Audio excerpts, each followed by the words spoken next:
حي على الفلاح.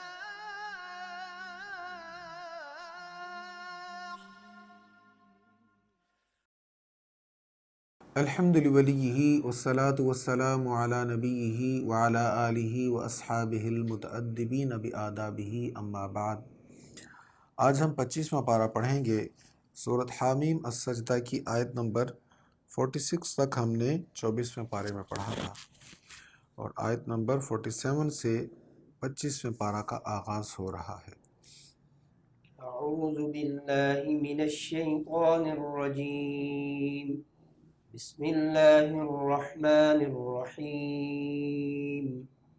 الیہ یرد علم الساعة وما تخرج من ثمرات من اکمامها وما تحمل من انثى ولا تضع الا بعلمه وَيَوْمَ يُنَادِيهِمْ أَيْنَ شُرَكَائِي قَالُوا آذَنَّاكَ مَا مِنَّا مِن شَهِيدٍ۔ قیامت کا علم اللہ ہی کی طرف لوٹایا جائے گا، اور جو پھل اپنے شگوفوں سے نکلتے ہیں اور جس مادہ کو کوئی حمل ہوتا ہے اور اس کے ہاں جو بچہ ہوتا ہے، ان سب کا اس کو علم ہے۔ اور جس دن اللہ ان سب مشرکوں کو بلا کر فرمائے گا میرے شریک کہاں ہیں، وہ کہیں گے ہم تجھے بتا چکے ہیں کہ ہم میں سے تو کوئی ان کو دیکھنے والا نہیں ہے۔ اب یہاں پر کہا گیا ہے کہ مادہ کے رحم میں جو ہے یہ صرف اللہ کو ہی پتہ ہے، اور اسی طرح قیامت کے علم کے بارے میں کہا گیا ہے۔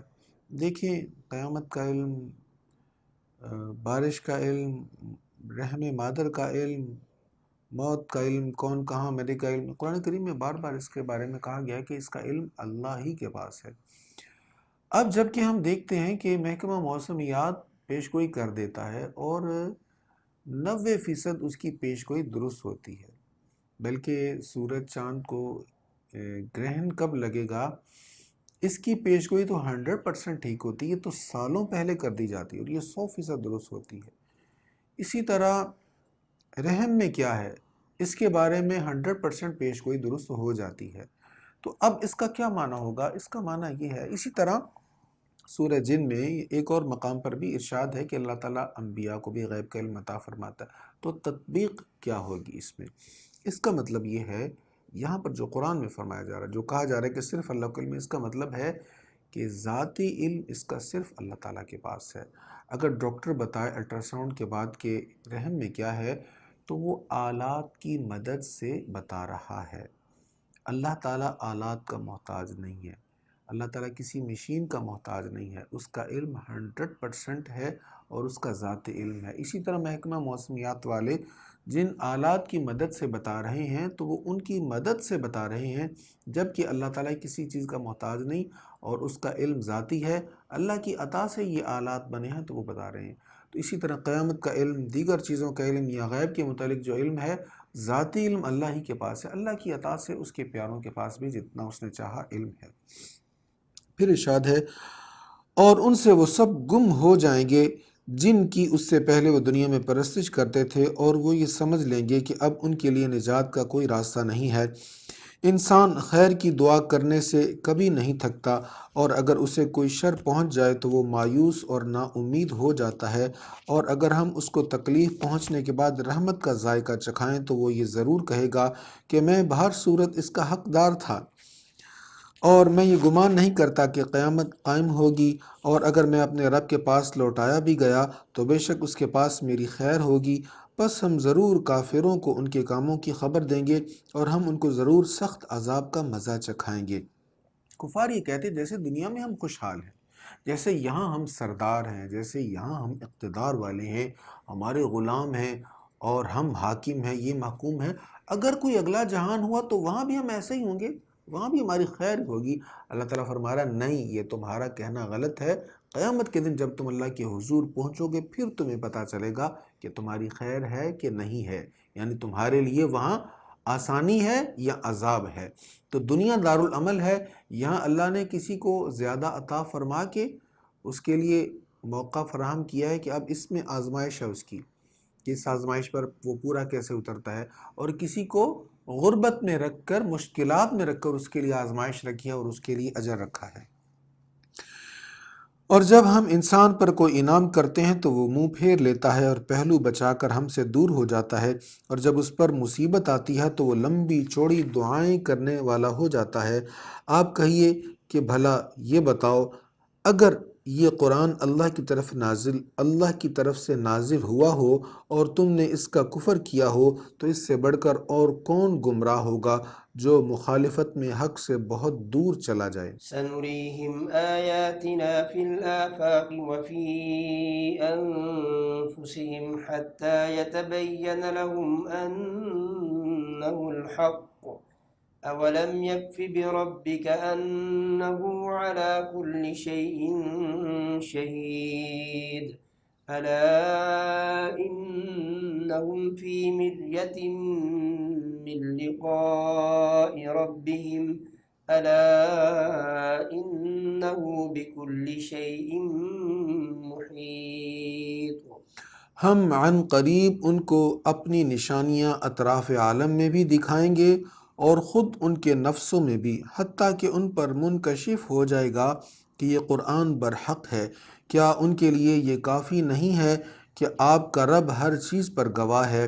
سنو، بے شک ان کو اپنے رب سے ملاقات کے متعلق شک ہے، سنو وہ ہر چیز پر محیط ہے۔ اللہ فرماتا ہے کہ حق تک پہنچنے کے لیے اس جہان میں اللہ تعالیٰ نے بہت ساری نشانیاں رکھی ہیں۔ اگر انسان اس پر غور کرے تو وہ پہچان لے گا کہ اس نظام کو چلانے والی کوئی ایک ذات ہے، وہ حق تک پہنچ جائے گا۔ تو جہان میں بھی نشانیاں ہیں اور انسان کے وجود کے اندر، اس کی ذات کے اندر بھی بہت ساری نشانیاں ہیں، یہاں تک کہ انسان کا جو سیل ہے اس پر اگر تحقیق کرنے لگ جائیں، ڈی این اے پر اگر ریسرچ کرنے لگ جائیں، تحقیق کرنے لگ جائیں، تو انسان پر یہ آشکار ہو جاتا ہے کہ یہ ڈی این اے بھی بغیر کسی کے بنائے نہیں بن سکتا، اس کے اندر اتنا کچھ ہے۔ تو اسی سے بھی انسان اللہ تعالیٰ کی معرفت پا سکتا ہے کہ جس رب نے یہ وجود بنایا ہے، اور وجود کے اندر پھر اتنے سارے عظیم الشان پارٹس ہیں، اور پھر ہر حصہ، ہر عضو جو ہے اس کی خصوصیات ہیں، پھر ان کی بھی بنیاد ہے، اور پورے جسم کی بنیادی اکائی ہمارا سیل ہے، اور سیل کے اندر کیا کچھ اللہ تعالیٰ نے رکھا ہوا ہے، اس پر بھی اگر انسان غور کرنے لگ جائے تو انسان اپنے رب کو پہچان سکتا ہے۔ یہاں پر سورت حامیم السجدہ کا اختتام ہوا، 54 آیات تھیں اس کی۔ اس سے آگے ہے سورت شورا۔ بسم اللہ الرحمن الرحیم، حامیم عین سین قاف كذلك يوحي إليك وإلى الذين من قبلك الله العزيز الحكيم له ما في السماوات وما في الأرض وهو العلي العظيم۔ حامیم عین سین قاف، اللہ بہت غالب اور بہت حکمت والا ہے، وہ اسی طرح آپ کی طرف اور آپ سے پہلے رسولوں کی طرف وہی نازل فرماتا رہا ہے، اسی کی ملکیت میں ہے جو کچھ آسمانوں میں ہے اور جو کچھ زمینوں میں ہے، اور وہ بہت بلند اور بہت عظیم ہے۔ عن قریب آسمان اس کی ہیبت سے اپنے اوپر پھٹ پڑیں گے، اور فرشتے اپنے رب کی حمد کے ساتھ تسبیح پڑھتے رہتے ہیں اور زمین والوں کے لیے مغفرت طلب کرتے رہتے ہیں۔ سنو، بے شک اللہ ہی بہت بخشنے والا، بے حد رحم فرمانے والا ہے۔ تو آسمان اپنے اوپر پھٹ پڑیں گے، کیا مطلب؟ اوپر والا آسمان جب پھٹ کر گرے گا تو نیچے والے آسمان کے اوپر آئے گا، نیچے والا آسمان پھر پھٹ کر گرے گا تو اس سے نیچے والے کے اوپر آ کر گرے گا۔ اس طرح آسمان آسمانوں کے اوپر ہی پھٹ کر گریں گے، یعنی قیامت کے دن ریزہ ریزہ اور پاش پاش ہو کر وہ نیچے گریں گے۔ اور جن لوگوں نے اللہ کو چھوڑ کر دوسروں کو اپنا مددگار بنا لیا ہے، اللہ ان سے خبردار ہے اور آپ ان کے ذمہ دار نہیں ہیں۔ اے حبیب صلی اللہ علیہ وسلم، جنہوں نے اللہ کو چھوڑ کر اوروں کو اپنا مددگار بنا لیا، یعنی بتوں کو اپنا مددگار بنا لیا، آپ ان کے ذمہ دار نہیں ہیں، ان کو ان کے حال پر چھوڑ دیں۔ ہاں، جو اللہ کو چھوڑ کر نہیں بلکہ اللہ کے دامن میں پناہ لیتے ہوئے اس کے حبیب کے در پر آ جائے، جیسا کہ وَلَوْ أَنَّهُمْ إِذْ ظَلَمُوا أَنفُسَهُمْ جَاءُوكَ بھی ہم پڑھ چکے ہیں تفسیر میں. تو جو حضور کی بارگاہ میں آ گیا، حضور اس کے تو ذمہ دار ہیں. اب وہ اللہ کو چھوڑ کر حضور کی بارگاہ میں نہیں آیا، حضور کے در پر نہیں آیا، بلکہ حضور کی بارگاہ میں اللہ تعالیٰ کی بارگاہ تک پہنچنے کے لیے ہی آیا. تو حضور اس پر نظر کرم فرمائیں گے. اب وہ حضور علیہ السلام کی شفقتوں سے فیض یاب ہوگا. لیکن جو حضور کو چھوڑ کر اللہ کے مخالفین کے در پر چلا گیا، اے حبیب آپ ان کے متعلق پریشان نہ ہوں، آپ ان کے ذمہ دار نہیں ہیں. اور جن لوگوں نے اللہ کو چھوڑ کر دوسروں کو اپنا مددگار بنا لیا ہے، اللہ ان سے خبردار ہے اور آپ ان کے ذمہ دار نہیں ہیں. اور ہم نے اسی طرح آپ کی طرف عربی میں قرآن کی وحی کی ہے تاکہ آپ اہل مکہ اور اس کے گرد و نواح والوں کو عذاب سے ڈرائیں، اور اسی طرح آپ یوم حشر کے عذاب سے ڈرائیں جس کے وقوع میں کوئی شک نہیں ہے. اس دن ایک گروہ جنت میں ہوگا اور ایک گروہ دوزخ میں ہوگا، اور اگر اللہ چاہتا تو ان سب کو ایک گروہ بنا دیتا، لیکن اللہ جس کو چاہتا ہے اپنی رحمت میں داخل کرتا ہے. والظالمون ما لهم من ولی ولا نصیر، اور ظالموں کا نہ کوئی کارساز ہے اور نہ کوئی مددگار ہے. کافروں کا، مشرکوں کا، منافقوں کا کوئی کارساز نہیں، کوئی مددگار نہیں، اور ایمان والوں کے مددگار ہیں. اللہ کی عطا سے اللہ کے حبیب ایمان والوں کے مددگار ہیں. اللہ کی عطا سے اللہ والے ایمان والوں کے مددگار ہیں. کیا انہوں نے اللہ کو چھوڑ کر دوسروں کو مددگار بنا رکھا ہے؟ پس اللہ ہی مددگار ہے، اور وہی مردوں کو زندہ فرمائے گا، اور وہی ہر چیز پر قادر ہے. حقیقی مددگار، کارساز صرف اللہ ہی ہے. اللہ چاہے تو اس کی عطا سے کوئی کسی کا مددگار بنے گا، اور اگر اللہ نہ چاہے تو کوئی کسی کا مددگار نہیں ہے. تو حقیقی مدد جو ہے وہ صرف اللہ رب العالمین کی ہے. لیکن جو اللہ کو چھوڑ کر بتوں کے پاس گئے، ان کو کسی کی کوئی مدد حاصل نہیں ہوگی. وہ اس دنیا میں بھی ناکام ہوں گے، آخرت میں بھی ناکام ہوں گے. وما اختلفتم فيه من شيء فحكمه إلى الله ذلكم الله ربي عليه توكلت وإليه أنيب فاطر السماوات والأرض جعل لكم من أنفسكم أزواجا ومن الأنعام أزواجا يذرأكم فيه ليس كمثله شيء وهو السميع البصير. اور جس چیز میں تمہارا کچھ بھی اختلاف ہو تو اس کا فیصلہ اللہ کی طرف راجع کرو. یہی اللہ حاکم ہے جو میرا رب ہے، اسی پر میں نے توکل کیا ہے اور اسی کی طرف میں رجوع کرتا ہوں. تو جس چیز میں اختلاف ہو جائے اس کا فیصلہ کہاں سے لینا؟ اللہ کی بارگاہ میں چلو، قرآن پڑھو. ہم اپنے معاملات ادھر ادھر سے حل کرواتے ہیں، قرآن نہیں دیکھتے کہ قرآن کریم میں اللہ رب العالمین نے کیا فرمایا ہے. حضور پرنور صلی اللہ تعالیٰ علیہ وآلہ وسلم کی احادیث کو نہیں دیکھتے. تو قرآن و حدیث سے اپنے مسئلوں کو حل کروانے کے لیے ہمیں حکم دیا جا رہا ہے. جہاں بھی اختلاف ہے اپنے مسئلے کا حل یا قرآن کریم سے تلاش کریں یا حدیث مصطفیٰ سے. پھر اس سے مستنبط جو اصول ہیں، اجماع امت اور قیاس.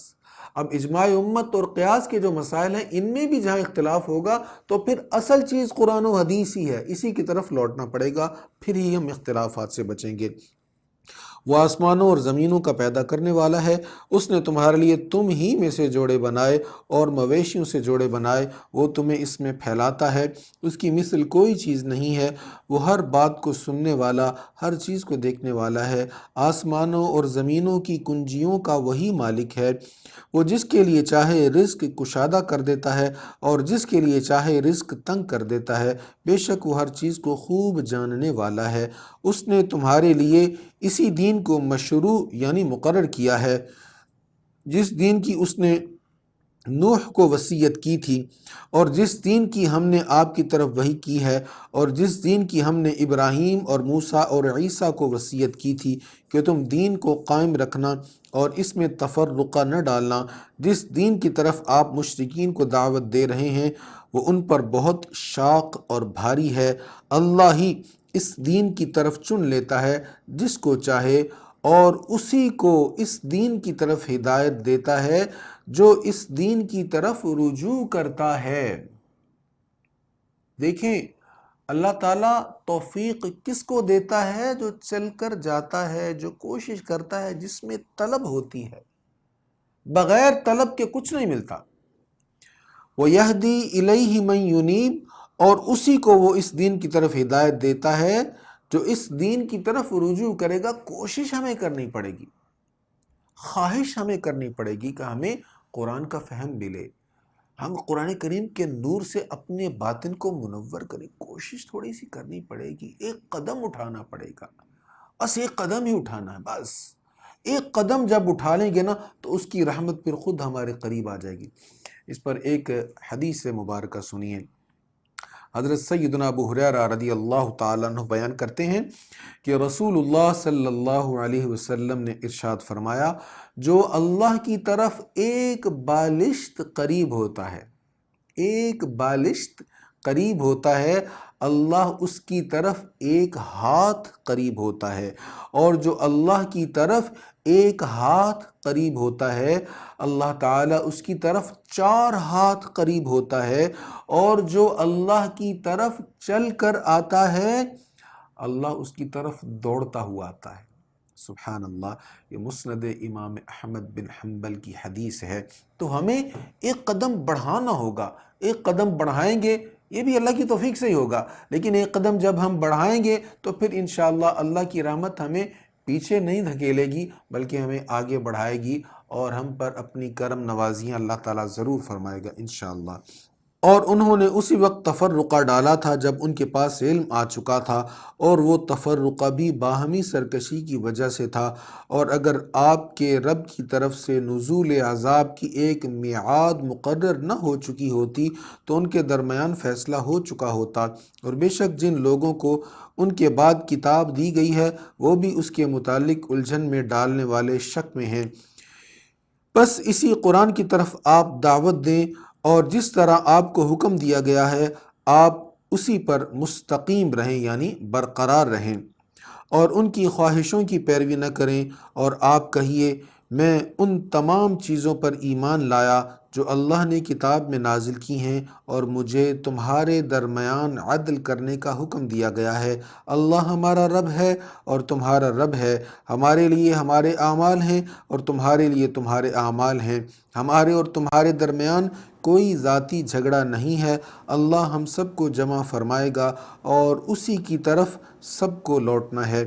اور جو لوگ اللہ کی دعوت کے مقبول ہونے کے باوجود اس میں جھگڑا کرتے ہیں، ان کی کٹ حجتی ان کے رب کے نزدیک باطل ہے، اور ان پر غضب ہے اور ان کے لیے سخت عذاب ہے۔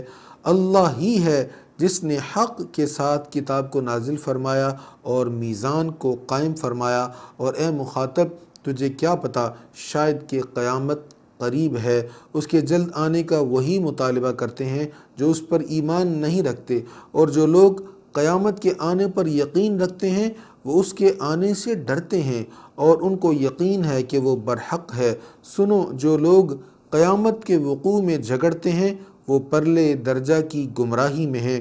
اللہ اپنے بندوں پر بہت نرمی کرنے والا ہے، وہ جس کو چاہتا ہے رزق دیتا ہے، اور وہ بہت قوت والا، بے حد غلبہ والا ہے۔ من كان يريد حرث الآخرة نزد له في حرثه ومن كان يريد حرث الدنيا نؤته منها وما له في الآخرة من نصيب۔ جو شخص آخرت کی کھیتی کا ارادہ کرتا ہے ہم اس کی کھیتی میں اضافہ کر دیتے ہیں، اور جو شخص دنیا کی کھیتی کا ارادہ کرتا ہے ہم اس کو اس میں سے کچھ دے دیتے ہیں، اور اس کے لیے آخرت میں کوئی حصہ نہیں ہے۔ بڑی اہم بات ہے، فرمایا جو آخرت طلب کرتا ہے نا اس کو اللہ آخرت عطا فرماتا ہے، لیکن اس کو دنیا بھی مل جاتی ہے، اور جو صرف دنیا طلب کرتا ہے، دنیا کے لیے اللہ کی بارگاہ میں سوال کرتا ہے، اس کو اللہ دنیا تو دیتا ہے لیکن آخرت سے محروم کر دیتا ہے۔ اس لیے صرف دنیا نہ مانگے۔ آج ہم تھوڑا سا سوچیں، ہمارا مائنڈ کہیں ایسے ہی تو نہیں ہو گیا کہ ہم صرف دنیا کے طلبگار ہیں۔ ہمیں یہ بتایا جانا کہ یہ جو اسلامی تعلیمات ہیں ان پر عمل کرنے سے آپ کی صحت اچھی ہو جائے گی، تو ہم عمل کر لیتے ہیں۔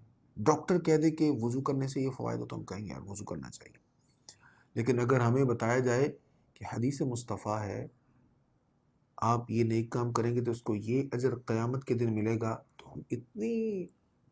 ہمیں توجہ نہیں ہوتی.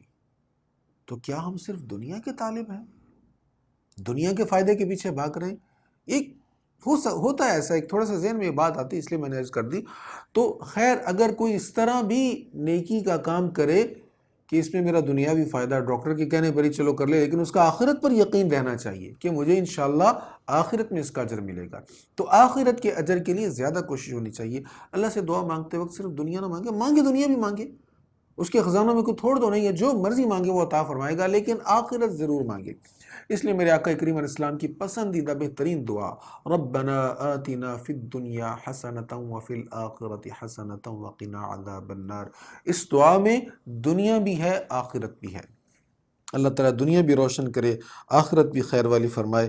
پھر ارشاد ہے کیا ان کے لیے کچھ ایسے شریک ہیں جنہوں نے ان کے لیے دین کا ایسا راستہ مقرر کر دیا ہے جس کی اللہ نے اجازت نہیں دی، اور اگر قیامت کا فیصلہ مقرر نہ ہو چکا ہوتا تو ان کا فیصلہ ہو چکا ہوتا، اور بے شک ظالموں کے لیے دردناک عذاب ہے.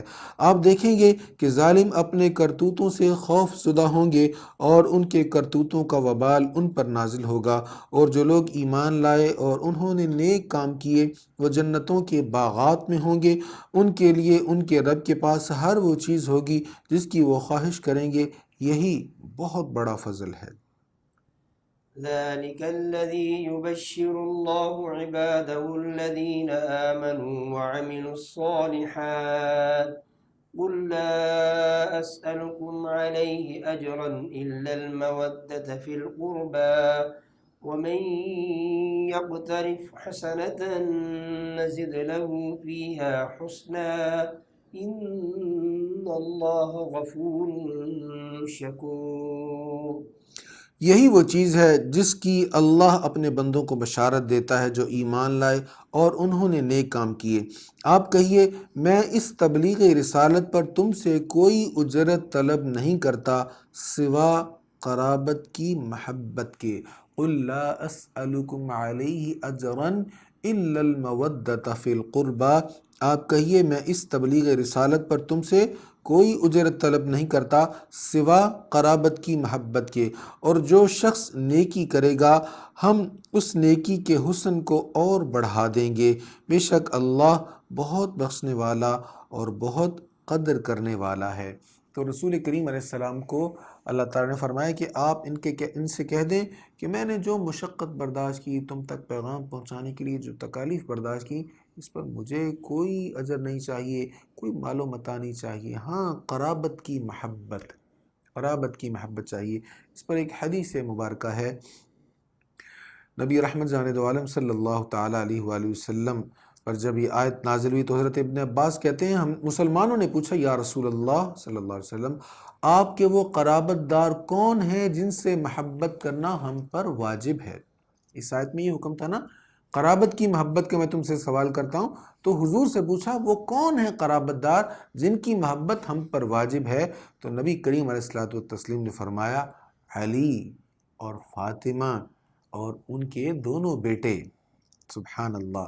یعنی مولا علی رضی اللہ تعالیٰ عنہ سیدہ خاتون جنت فاطمہ طیبہ طاہرہ رضی اللہ تعالی عنہ اور حسنین کریمین رضی اللہ تعالی عنہما. اللہ کریم ہمیں ان کی محبت نصیب فرمائے، ان کے ساتھ خوب محبت کرنے کی توفیق عطا فرمائے. یہی پنج تن کا گھرانہ ہے، انہی کو پنج تن کہا جاتا ہے. اللہ ہمیں ان کا پیار عطا فرمائے. پھر ارشاد ہے کیا وہ یہ کہتے ہیں کہ رسول نے اللہ پر جھوٹ بول کر بہتان تراشا ہے؟ پس اگر اللہ چاہے تو آپ کے دل پر مہر لگا دے، اور اللہ باطل کو مٹا دیتا ہے اور حق کو اپنے کلام سے ثابت رکھتا ہے. بے شک وہ دلوں کی باتوں کو خوب جاننے والا ہے. تو مشرکین حضور پر الزام لگاتے کہ اپنے پاس سے ہی جھوٹ موٹ معاذ اللہ کہہ رہے ہیں، یہ اللہ پر بہتان باندھ رہے ہیں. اپنے پاس سے کہہ کر کہتے ہیں اللہ کا کلام. اللہ فرماتا ہے کہ وہ اگر چاہے تو اے حبیب آپ کے دل پر مہر لگا دے، یعنی آپ کچھ کہہ نہ سکیں. کیا مطلب؟ اگر آپ کچھ جھوٹ کہتے ہوتے تو وہ آپ کے دل پر مہر لگا دیتا، آپ کسی سے کچھ نہ کہہ سکتے، تو ایسا تو نہیں ہوا۔ حضور صلی اللہ تعالی علیہ وآلہ وسلم تو فصیح و بلیغ انداز سے اللہ کا پیغام پہنچا رہے ہیں، تو اس بات کی دلیل ہے کہ اللہ نے آپ کے دل پر کوئی ایسی مہر نہیں لگائی، کوئی ایسی سیل نہیں لگائی، بلکہ اللہ تعالیٰ نے آپ کی زبان پر حکمت کو جاری کر دیا ہے۔ آپ بولتے ہیں، حکمت کے موتی رولتے ہیں، گفتگو کرتے ہیں، ہونٹ ہلتے ہیں، پھول جھڑتے ہیں، مسکراتے ہیں، تو مکہ معظمہ اور مدینہ منورہ کے در و دیوار تک روشن ہو جاتے ہیں۔ جس تک آپ کا میسج، آپ کا پیغام پہنچتا ہے، وہ جب دل سے قبول کرتا ہے تو دل کی دنیا بھی روشن ہو جاتی ہے۔ تو حضور علیہ الصلاۃ والتسلیم کے دل پر ایسی مہر کا نہ لگنا اس بات کی دلیل ہے کہ آپ واقعی اللہ کا حق پیغام پہنچا رہے ہیں۔ وهو الذي يقبل التوبة عن عباده ويعفو عن السيئات ويعلم ما تفعلون۔ اور وہی ہے جو اپنے بندوں کی توبہ قبول فرماتا ہے اور گناہوں کو معاف فرماتا ہے، اور جو کچھ تم کرتے ہو اس کو جانتا ہے۔ سبحان اللہ۔ ایک حدیث مبارکہ اس پر سنیے۔ اللہ تعالیٰ توبہ قبول فرماتا ہے تو کس محبت سے توبہ قبول فرماتا ہے۔ دیکھیں ہم نے کس بات کی توبہ کرنی؟ گناہ کی توبہ کرنی ہے۔ جب گناہ کیا تو ناراض کس کو کیا تھا؟ اللہ کو ناراض کیا تھا۔ دنیا میں جب ہم کسی کا حق مارتے ہیں، کسی کو تکلیف پہنچاتے ہیں، تو جب ہم اس سے معافی لینے کے لیے جاتے ہیں تو عام طور پر ہوتا ہی ہے اس کو ہمیں دیکھ کر غصہ آ جاتا ہے کہ یہی وہ ہے جس نے مجھے تکلیف پہنچائی تھی۔ لیکن اللہ کا در ایسا در ہے، اس کو ناراض کرنے کے بعد اگر بندہ اس کے در پر جائے تو اس کو بندے سے بڑا پیار ہوتا ہے، وہ بڑا خوش ہوتا ہے۔ سنیے حدیث مبارکہ۔ رسول اللہ صلی اللہ علیہ وسلم نے فرمایا، سبحان اللہ، اللہ تعالیٰ کو توبہ کرنے والے کی توبہ سے اس سے زیادہ خوشی ہوتی ہے جتنی پیاسے کو پانی پر جانے سے خوشی ہوتی ہے۔ پانی کی قیمت پیاسے سے پوچھیں جس کے پاس پانی میسر نہیں ہے، جو پیاس سے مر رہا ہے، اس سے آپ پوچھیں پانی کی قدر کیا ہوتی ہے۔ فرمایا پیاسے کو پانی ملنے پر یا پانی تک پہنچنے پر جو خوشی ہوتی ہے نا، اس سے زیادہ اللہ کو خوشی ہوتی ہے۔ اور پھر فرمایا جتنی بانجھ عورت کو بچہ کی پیدائش سے خوشی ہوتی ہے، اس سے زیادہ اللہ کو خوشی ہوتی کہ میرے بندے نے توبہ کی ہے۔ فرمایا جتنی کسی شخص کو گم شدہ چیز کے ملنے سے خوشی ہوتی ہے، اس سے زیادہ اللہ کو خوشی ہوتی ہے کہ میرے بندے نے توبہ کی ہے۔ بس جو شخص اللہ تعالیٰ سے خالص توبہ کرے تو اللہ تعالیٰ کرامن کاتبین سے اور اس کے اپنے اعضاء سے وہ گناہ بھلا دیتا ہے اور تمام روئے زمین سے اس کے گناہوں کے آثار مٹا دیتا ہے۔ جامع صغیر میں یہ حدیث مبارکہ ہے۔ اللہ تعالیٰ ہمیں توبہ کی توفیق عطا فرمائے۔ نبی کریم علیہ الصلوۃ والتسلیم نے اس کو ایک اور انداز سے بیان فرمایا۔ فرمایا ایک مسافر ہے، وہ قافلہ سے بچھڑ گیا، اس کے پاس اس کی سواری ہے، اسی کے اوپر اس کا کھانا پینا ساز و سامان ہے۔ اب اکیلا ہے بیابان میں، جنگل میں، نیند آئی، سو گیا۔ جب بیدار ہوا سواری غائب۔ اب اس کی سواری نہیں ہے، اس کا اونٹ نہیں ہے۔ اب سواری نہیں ہے تو ظاہر اتنے بڑے گھنے جنگل سے وہ نکل کر کہیں جا بھی نہیں سکے گا، منزل تک نہیں پہنچ سکے گا۔ سواری کے اوپر جو کھانا پینا تھا وہ بھی نہیں، اب کھانے پینے کے لیے بھی کچھ نہیں ہے، زندگی کی رمق باقی رکھنے کے لیے بھی اس کے پاس نہیں ہے سامان۔ اب کیا ہے؟ موت کے سوا اور کچھ نہیں ہے۔ وہ موت کا انتظار کرتا کرتا سو جاتا ہے۔ آنکھ کھلی تو دیکھا سواری پاس ہے، سواری کے اوپر ساز و سامان بھی سب موجود ہے، بڑا خوش۔ حضور نے فرمایا جتنی اس بندے کو اپنی گم شدہ سواری اور سامان کے ملنے پر خوشی ہے، اس سے زیادہ خوشی اللہ کو ہوتی ہے جب بندہ توبہ کرتا ہے، جب بندہ اس کی بارگاہ میں رجوع کرتا ہے، اس کی بارگاہ میں جھک جاتا ہے، حاضر ہو جاتا ہے۔ پھر ارشاد ہے اور ایمان والوں کی اور نیک کام کرنے والوں کی دعا قبول فرماتا ہے اور اپنے فضل سے ان کی نعمتوں میں اضافہ فرماتا ہے، اور کافروں کے لیے سخت عذاب ہے۔ اگر اللہ اپنے سب بندوں پر رزق کشادہ کر دیتا تو وہ ضرور زمین میں سرکشی کرتے، لیکن اللہ جتنا چاہے ایک اندازے سے رزق نازل فرماتا ہے۔ بے شک وہ اپنے بندوں کی مکمل خبر رکھنے والا ہے، خوب دیکھنے والا ہے۔ تو یہ اس کی تقسیم ہے، اس میں بہت ساری حکمتیں ہیں، اور اس کی جو حکمتیں ہیں اس کو اللہ تعالیٰ ہی بہتر جانتا ہے۔ وہی ہے جو لوگوں کے مایوس ہونے کے بعد بارش نازل فرماتا ہے اور اپنی رحمت پھیلاتا ہے، اور وہی مددگار ہے بہت حمد کیا ہوا۔ اور اس کی نشانیوں میں سے آسمانوں اور زمینوں کو پیدا کرنا ہے، اور ان جانداروں کو پیدا کرنا ہے جو اس نے آسمانوں اور زمینوں میں پھیلا دیے ہیں، اور وہ جب چاہے ان کو جمع کرنے پر قادر ہے۔ وما أصابكم من مصيبة فبما كسبت أيديكم ويعفو عن كثير وما أنتم بمعجزين في الأرض وما لكم من دون الله من ولي ولا نصير۔ اور تم کو جو بھی مصیبت پہنچتی ہے تو وہ تمہارے اپنے ہاتھوں کے کرتوتوں کا نتیجہ ہے، اور بہت سی باتوں کو تو وہ معاف فرما دیتا ہے۔ جو مصیبت پہنچتی ہے فرمایا تمہارے اپنے ہاتھوں کا نتیجہ ہے۔ فَبِمَا كَسَبَتْ أَيْدِيكُمْ، تمہارے اپنے ہاتھوں کی کمائی ہے، تمہارا اپنا کیا دھرا ہے۔ بہت سی تمہاری غلطی کو تو وہ معاف کر دیتا ہے، تمہیں اس کے بدلے میں مصیبت پہنچتی نہیں ہے۔ لیکن اگر کوئی مصیبت آ رہی ہے نا، اگر یہ وائرس آ رہے ہیں، اگر وبائیں آ رہی ہیں، اگر یہ پرابلمز آ رہے ہیں، تو انسان کے اپنے ہاتھوں کی کمائی ہے، اس کا اپنے ہاتھوں کی وجہ سے، اپنے کرتوتوں کی وجہ سے۔ ایڈز کی بیماری انسان کے اپنے ہاتھوں کا نتیجہ نہیں ہے۔ اسی طرح کی بہت ساری خرافات انسان کی اپنی کمائی نہیں ہے۔ یہ گلوبل وارمنگ جو ہے انسان کے اپنے ہاتھوں کی کمائی نہیں ہے۔ یہ درختوں کو کس نے کاٹا، یہ جنگلات کو کس نے تلف کی، انسان کے اپنے ہاتھوں کی کمائی نہیں ہے۔ تو جو مصیبتیں آتی ہیں انسان کے اپنے ہاتھوں کی کمائی ہوتی ہے، اور بہت سارے گناہوں کو، بہت ساری غلطیوں کو اللہ تعالیٰ معاف فرماتا ہے۔ یہاں پر ایک حدیث مبارکہ بھی بڑی اہم ہے۔ ام المؤمنین سیدہ عائشہ صدیقہ رضی اللہ تعالیٰ عنہ بیان کرتی ہیں، حضور علیہ الصلوۃ والتسلیم نے فرمایا، جب بندہ کے گناہ زیادہ ہوں اور اس کے ایسے اعمال نہ ہوں جن سے اس کے گناہوں کا کفارہ ہو سکے، تو اللہ عز و جل اس کو غم میں مبتلا کر دیتا ہے تاکہ وہ غم اس کے گناہوں کا کفارہ ہو جائے۔ گناہ زیادہ ہیں، نیکیاں تھوڑی ہیں، تو اللہ تعالیٰ غموں میں مبتلا فرما دیتا ہے، پھر ان غموں پر انسان جو صبر کرتا ہے وہ کفارہ ہو جاتے ہیں۔ تو یہ غموں کا آنا بھی اللہ کی رحمت کی ایک صورت ہے، اس سے انسان آخرت کے عذاب سے بچ جاتا ہے۔ اور تم روئے زمین میں کہیں پر بھی اس کو عاجز کرنے والے نہیں ہو، اور اللہ کے سوا تمہارا نہ کوئی حامی ہے نہ مددگار۔ اور اس کی نشانیوں میں سے سمندر میں رواں دواں پہاڑوں کی مانند جہاز ہیں، اور اس کی نشانیوں میں سے سمندر میں رواں دواں پہاڑوں کی مانند جہاز ہیں۔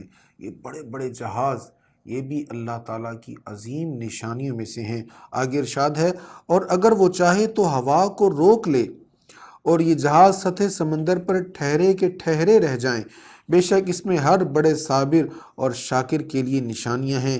یا وہ چاہے تو ان کشتیوں کو ان لوگوں کے کرتوتوں کی وجہ سے تباہ کر دے، اور بہت سی خطاؤں سے وہ درگزر فرما لیتا ہے۔ اور جو لوگ ہماری آیتوں میں جھگڑتے ہیں وہ جان لیں ان کے لیے فرار کی کوئی جگہ نہیں ہے۔ فرمایا یہ جو بڑے بڑے جہاز رواں دواں ہیں، اللہ نے تاثیر رکھی ہے کہ کتنا بڑا جہاز ہے، یہ سمندر پر تیر رہا ہے، اور چھوٹا سا لوہے کا ٹکڑا وہ ڈوب گیا، پتھر پھینکا وہ ڈوب گیا، اور اس لکڑی میں یا پلاسٹک میں یا اس طرح کی چیزوں میں اللہ نے تاثیر رکھی کہ وہ تیرتے ہوئے جا رہے ہیں، اور پھر ہوا کے دوش پر یا دیگر چیزوں کے ذریعے وہ ان کو رواں دواں رکھے ہوئے ہے۔ اگر وہ چاہے تو تیز ہوائیں چلا کر ان بڑے بڑے بحری بیڑوں کو الٹا بھی تو سکتا ہے، اگر وہ چاہے تو وہ اس پر قادر ہے۔ پھر آگے فرمایا کہ یا انسان تیرے لیے فرار کی کوئی جگہ نہیں ہے، تو اس سے بھاگ کر کہیں نہیں جا سکتا۔ حضرت ابراہیم بن آدم، بڑا خوبصورت واقعہ ہے۔ ایک بندہ ان سے کہنے لگا جناب میں گناہ نہیں چھوڑ سکتا، مجھے کوئی حل بتائیں، گناہوں سے میں باز نہیں آ سکتا۔ آپ نے فرمایا ایسے کر، اللہ سے چھپ کر گناہ کر لیا کر۔ اس نے کہا جناب اللہ پہ سبھی کوئی چھپ سکتا بھلا؟ آپ نے کہا پھر ایسے کر، جب تو گناہ کرنے کا تیرا دل چاہے تو پھر اللہ کی زمین سے نکل جایا کر۔ اس نے کہا اللہ کی زمین سے نکل کر کہاں جاؤں، ہر جگہ ہی اللہ کی زمین ہے۔ فرمایا اچھا تو چھپ بھی نہیں سکتا، اس کی زمین سے بھی نہیں نکل سکتا، پھر تیسرا آپشن یہ ہے کہ اللہ تعالیٰ اگر تجھے سزا دے گناہ پر تو تو اس سے مقابلہ کرنے کی تیاری کر لے۔ وہ اگر تجھے سزا دینا چاہتا ہے تو اس سے جنگ کر اس کے مقابلے میں۔ وہ کہنے لگا جناب اللہ سے کوئی جنگ کر سکتا ہے؟ فرمایا پھر تیری عقل ماری گئی ہے، عقل کام نہیں کرتی۔ جب تو چھپ بھی نہیں سکتا، بھاگ بھی نہیں سکتا، اس سے لڑ بھی نہیں سکتا، تو پھر اطاعت کر لینا، پھر یہی تیرے پاس ہے راستہ کہ جھک جا اور اس کا کہنا مان لے اور اس کی نافرمانی نہ کر۔ فرمایا ما لہم من محیص، ان کے لیے فرار کی کوئی جگہ نہیں ہے۔ سو تم کو جو کچھ بھی دیا گیا ہے وہ دنیا کی زندگی کا فائدہ ہے، اور جو کچھ اللہ کے پاس ہے وہ ایمان والوں کے لیے زیادہ اچھا اور زیادہ باقی رہنے والا ہے، اور وہ اپنے رب پر ہی توکل کرتے ہیں۔ اور جو لوگ کبیرہ گناہوں سے اور بے حیائی کے کاموں سے بچتے ہیں اور وہ غضب کے وقت معاف کر دیتے ہیں، اور وہ لوگ جو اپنے رب کے حکم کو قبول کرتے ہیں اور نماز قائم کرتے ہیں اور ان کے کام باہمی مشورے سے ہوتے ہیں، اور جو کچھ ہم نے ان کو دیا ہے اس میں سے وہ خرچ کرتے ہیں، اور ان لوگوں کے خلاف جب کوئی بغاوت کرے تو وہ صرف بدلہ لیتے ہیں۔ ایمان والوں کی خوبیاں بیان ہو گئی، نیکیاں کرنا، نمازیں پڑھنا، اور اپنے کام باہمی مشورے سے کرنا، اور بے حیائی سے بچنا، اور غضب کے وقت، غصہ کے وقت معاف کر دینا۔ وجزاء سيئة سيئة مثلها فمن عفا وأصلح فأجره على الله إنه لا يحب الظالمين۔ اور برائی کا بدلہ اسی کی مثل برائی ہے، بس جس نے معاف کر دیا اور اصلاح کر لی تو اس کا اجر اللہ کے ذمہ کرم پر ہے۔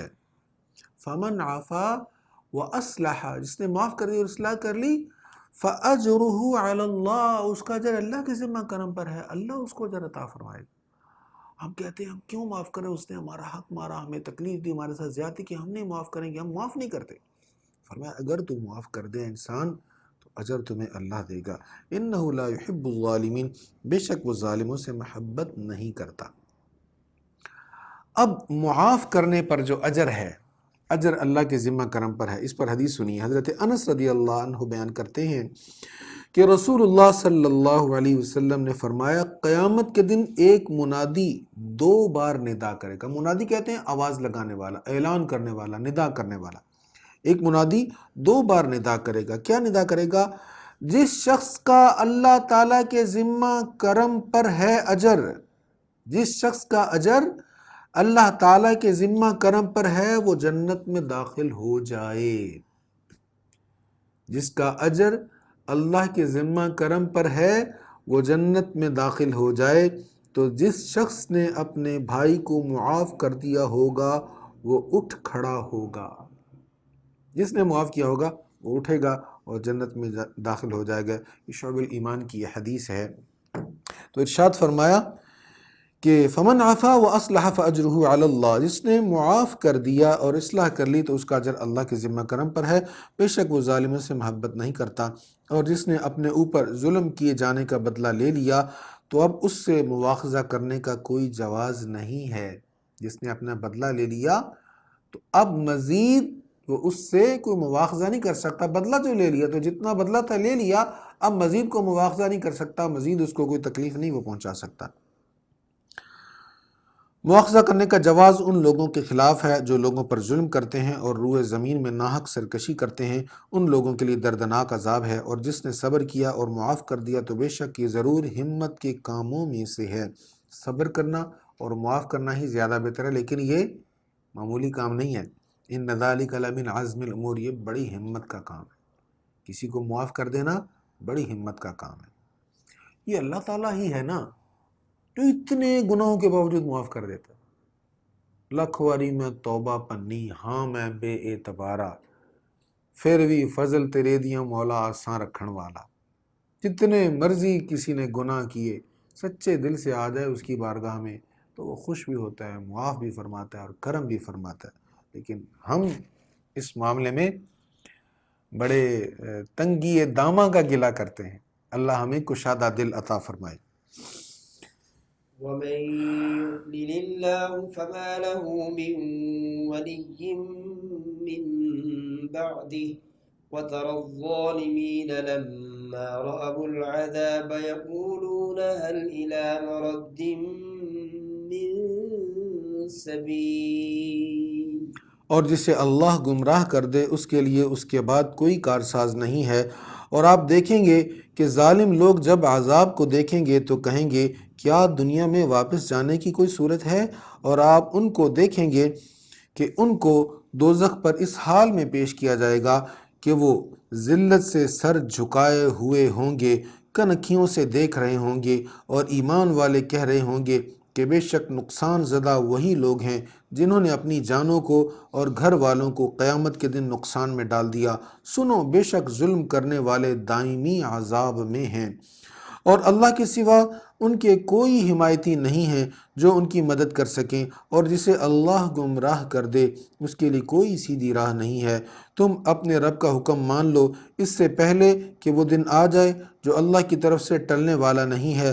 اس دن تمہارے لیے نہ کوئی جائے پناہ ہوگی اور نہ تمہارے لیے انکار کی گنجائش ہوگی۔ بس اگر یہ اعراض کریں تو ہم نے آپ کو ان کا نگران بنا کر نہیں بھیجا، آپ کے ذمہ تو صرف پیغام کو پہنچا دینا ہے۔ اور بے شک جب ہم انسان کو اپنے پاس سے کوئی رحمت چکھاتے ہیں تو وہ اس سے خوش ہو جاتا ہے، اور اگر ان کے گناہوں کی وجہ سے ان پر کوئی مصیبت آ جائے تو بے شک انسان بہت ناشکرا ہے۔ تمام آسمانوں اور زمینوں میں اللہ ہی کی حکومت ہے۔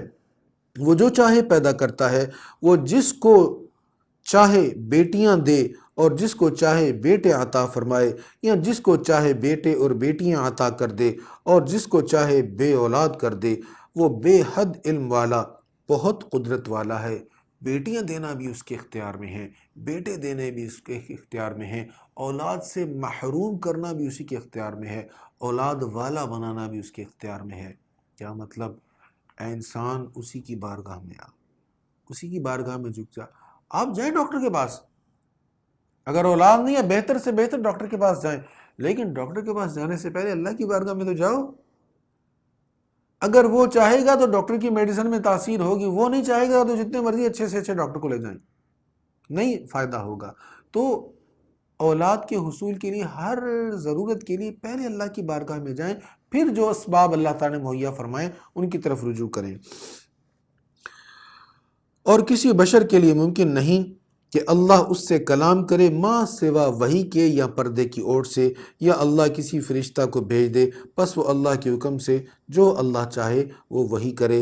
بے شک وہ بہت بلند بے حد حکمت والا ہے۔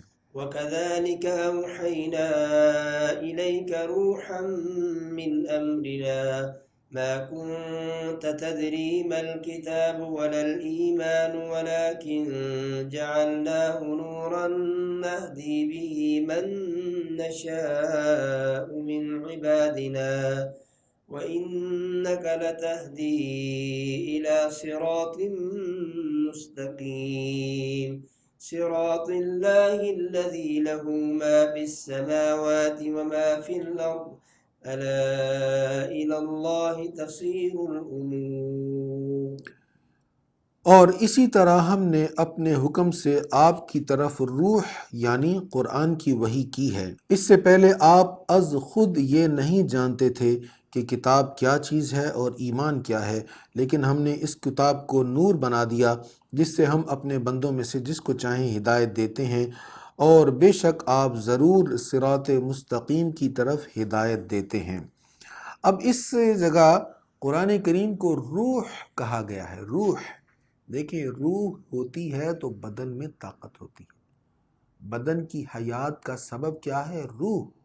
روح نکلی تو جتنا مرضی کسی کا مضبوط خوبصورت عظیم الشان جسم تھا، جیسے ہی روح نکلی یہ دھڑام سے نیچے گر جاتا ہے۔ تو جسم کی طاقت، جسم کی حیات روح کے ساتھ ہے اور قلب کی حیات قرآن کے ساتھ ہے، اس لیے قرآن کریم کو روح کہا گیا ہے۔ پھر ارشاد ہے اللہ کے راستے کی طرف جو آسمانوں اور زمینوں کی ہر چیز کا مالک ہے، سنو اللہ کی طرف تمام کام لوٹتے ہیں۔ اسی کے ساتھ سورۃ شورا کا اختتام ہوتا ہے۔ شورا مشورے سے ہے، ہم پڑھ چکے ہیں نا کہ وہ مسلمانوں کی، ایمان والوں کے باہمی کام مشاورت سے ہوتے ہیں، تو اس مناسبت سے اس کا نام شورا ہے۔ اس کے آگے سورۃ زخرف، زخرف سونے کو کہتے ہیں اور اس میں سونے کا ذکر ہے، وہ آگے آئے گا تو ہم پڑھ لیں گے، اس مناسبت سے اس کا نام سورۃ زخرف ہے۔ بسم اللہ الرحمن الرحیم، حامیم والکتاب المبین انا جعلناه قرآنا عربیا لعلکم تعقلون وإنه في أم الكتاب لدينا لعلی حکیم۔ حامیم اور اس وضاحت کرنے والی کتاب کی قسم، بے شک ہم نے اس کتاب کو عربی قرآن بنا دیا تاکہ تم سمجھ سکو، بے شک یہ لوح محفوظ میں ہمارے نزدیک بہت بلند مرتبہ، بہت حکمت والی ہے۔ تو کیا ہم اس وجہ سے تم کو نصیحت کرنے سے اعراض کریں کہ تم حد سے گزرنے والے لوگ ہو؟ اور ہم تم سے پہلے لوگوں میں کئی نبی بھیج چکے ہیں، اور ان کے پاس جو نبی بھی آتا تھا وہ اس کا مذاق اڑاتے تھے، سو ہم نے ان میں سے ان کو ہلاک کر دیا جن کی گرفت بہت سخت تھی، اور پہلے لوگوں کی مثال گزر چکی ہے۔ اور اگر آپ ان سے سوال کریں کہ آسمانوں اور زمینوں کو کس نے پیدا کیا ہے، تو وہ ضرور یہ کہیں گے کہ ان کو اس نے پیدا کیا ہے جو بہت غالب اور بے حد علم والا ہے، جس نے تمہارے لیے زمین کو آرام کا گہوارہ بنا دیا اور تمہارے لیے اس میں متعدد راستے بنا دیے تاکہ تم ہدایت پا سکو، اور جس نے آسمان سے معین مقدار میں پانی نازل کیا، پھر ہم نے اس سے مردہ شہر کو زندہ کر دیا، اسی طرح تم زندہ کر کے نکالے جاؤ گے، اور جس نے تمام چیزوں کے جوڑے بنائے اور تمہارے لیے کشتیاں اور چوپائے پیدا کیے جن پر تم سوار ہوتے ہو تاکہ تم ان کی پیٹھوں پر جم کر سوار ہو سکو، پھر تم اپنے رب کی نعمت کو یاد کرو جب تم اس پر سیدھے بیٹھ جاؤ، اور تم یہ کہو کہ وہ ذات ہر عیب اور نقص سے پاک ہے جس نے اس سواری کو ہماری قدرت میں کر دیا اور ہم از خود اس پر قادر ہونے والے نہیں تھے۔ یعنی اللہ تعالیٰ کی جو نعمتیں ہیں اس کا ذکر کرو، اس کو یاد کرو۔ کیا مطلب؟ اس میں غور و فکر کرو کہ بڑے بڑے جانور اے انسان تیرے تابع ہیں، اور کیا کیا نعمتیں ہم نے تمہیں عطا فرمائی ہیں، اور کس شان کے ساتھ تم جانوروں کے اوپر سوار ہو جاتے ہو اور وہ تمہارے تابع ہو جاتے ہیں۔ یہ تمہیں صلاحیت کس نے دی اور جانوروں کو تمہارا تابع کس نے کیا؟ اللہ نے کیا ہے۔ یہ سارے نظام میں سب کچھ تمہارے لیے بنایا۔ سورج تمہیں روشنی دے رہا ہے، چاند تمہارے لیے طلوع ہو رہا ہے کہ تمہیں روشنی پہنچے، یہ دن آ رہا ہے، رات آ رہی ہے، رات میں سکون ہے، دن میں روشنی ہے۔ یہ سب کچھ اللہ تعالیٰ نے اے انسان تیرے لیے پیدا کیا ہے۔ کس لیے ہے؟ تاکہ تم اللہ تعالیٰ کا شکر ادا کر سکو۔ تو اس پر غور و فکر کرنا اور اس غور و فکر کے نتیجے میں اللہ کی بارگاہ میں جھک جانا، یہ بھی عبادت ہے۔ پھر ارشاد ہے وَإِنَّا إِلَىٰ رَبِّنَا لَمُنْقَلِبُونَ، اور بے شک ہم اپنے رب کی طرف لوٹنے والے ہیں۔ یعنی اللہ کی نعمتوں کو یاد بھی کرتے ہیں ایمان والے، اور پھر یہ یقین رکھتے ہیں کہ ہم اللہ کی بارگاہ کی طرف لوٹنے والے ہیں۔ اور انہوں نے بعض اللہ کے بندوں کو اس کا جز قرار دے دیا، بے شک انسان ضرور کھلا ہوا ناشکرا ہے۔ اللہ کے بندوں کو اس کا جز قرار دے دیا۔ عزیر علیہ السلام اللہ کے بندے، ان کو اللہ کا بیٹا کہہ دیا۔ عیسیٰ علیہ السلام اللہ کے بندے، ان کو اللہ کا بیٹا کہہ دیا، اللہ کا جز قرار دے دیا، تو یہ شرک ہے، اس سے منع کیا گیا۔ ام اتخذ مما يخلق بنات واسفاكم بالبنين وإذا بشر أحدهم بما ضرب للرحمن مثلا ظل وجهه مسودا وهو كظيم۔ تو کیا اس نے اپنی مخلوق میں سے اپنے لیے بیٹیاں بنائیں اور تمہارے لیے بیٹے مختص کر دیے، حالانکہ ان میں سے کسی کو جب اس کی بشارت دی جائے جس کے ساتھ اس نے رحمان کو متصف کیا تو اس کا چہرہ سیاہ پڑ جاتا اور وہ غصہ پیتا رہتا۔ کیا وہ جو زیورات میں پلتی ہو اور دوران بحث اپنا موقف واضح نہ کر سکے، وہ لڑکی اللہ کی اولاد ہو سکتی ہے؟ اب یہاں پر مشرکین کا جو ایک ذہن تھا، ان کی جو سوچ تھی، اس کو بیان کیا جا رہا ہے۔ مشرکین کہتے ہیں فرشتے اللہ کی بیٹیاں ہیں، فرشتوں کو اللہ کی بیٹیاں کہتے، اور ان کا اپنا مزاج کیا تھا؟ وہ بیٹیوں سے بیزار تھے، بیٹیوں سے نفرت کرتے تھے۔ وہ کہتے تھے بیٹی کا باپ نہیں ہونا چاہیے، بیٹی کا باپ ہونا اچھی بات نہیں ہے، کسی کے ہاں بیٹی ہوتی تو وہ شرمندگی سے اس کا چہرہ سیاہ ہو جاتا، یعنی شرمندگی محسوس کرتا ہو، کہتا میں تو رسوا ہو گیا، میں بیٹی کا باپ بن گیا۔ اپنا خیال ان کا یہ تھا کہ بیٹی کا باپ ہونا غلط بات ہے، توہین والی بات ہے، اور بیٹیوں کو وہ ناپسند کرتے ہوئے یہ دلیل دیا کرتے تھے کہ یہ تو زیورات پہنتی ہیں، ان میں طاقت نہیں ہوتی، یہ بہادر نہیں ہوتی، یہ تو اپنا موقف بھی کسی کے سامنے کھل کر بیان نہیں کر سکتی، ان کو تو بات کرنے کا سلیقہ بھی نہیں آتا، تو ہم ان کے باپ بننا پسند نہیں کریں گے۔ تو اللہ تعالیٰ فرماتا ہے اللہ کو بیٹیوں سے نفرت نہیں ہے۔ دیکھیں یہ سمجھیں، اللہ تعالیٰ ان کے مزاج کو بیان کر رہا ہے، اللہ کو بیٹیوں سے نفرت نہیں ہے، اللہ کے حبیب کو نفرت نہیں ہے۔ حضور علیہ السلام تو فرما رہے ہیں الفاطمہ تو بدعۃ منی، میری بیٹی فاطمہ میرے جگر کا ٹکڑا ہے۔ حضور تو فرما رہے ہیں جس نے 2 بیٹیوں کی تربیت کی، اچھی پرورش کی، ان کی شادی کی، وہ جنت میں میرے ساتھ ہوگا، کل قیامت کے دن میرے ساتھ ہوگا۔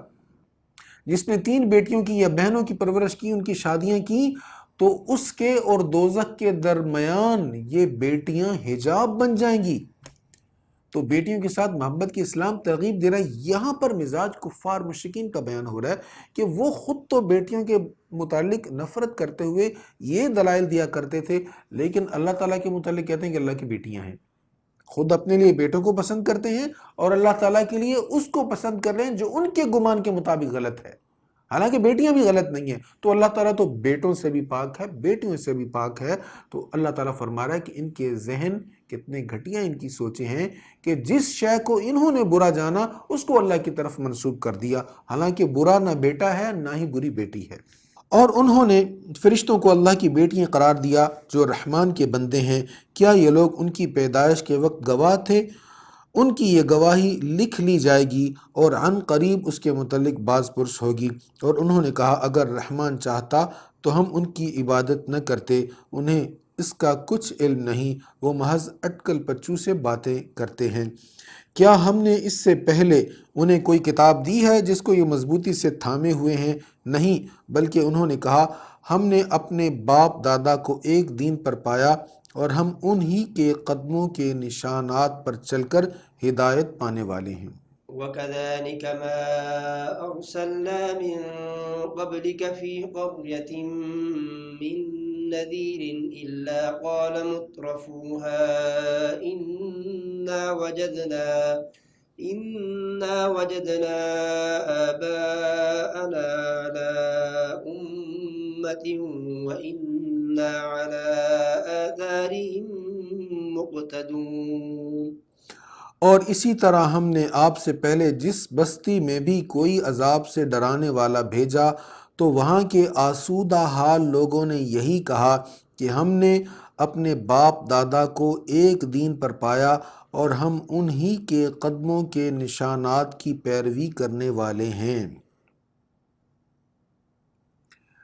یہاں پر ایک بڑی اہم بات بیان ہوئی کہ پہلے بھی سرکشی کرنے میں پیش کون لوگ تھے؟ آسودہ حال، امیر لوگ۔ دیکھیں یہ دنیا کی دولت بھی اللہ کی نعمت ہے، مگر اس کے حق میں جو اس دولت سے اچھے کام کرے، اس کو اللہ کی راہ میں خرچ کرے، وگرنہ یہ دولت جتنی بڑھتی ہے اتنے خطرات بڑھتے ہیں۔ آسودگی میں زیادہ خطرہ ہوتا ہے کہ انسان سرکش ہو جائے، اللہ تعالیٰ کا نافرمان ہو جائے۔ ایک حدیث مبارکہ سنیے،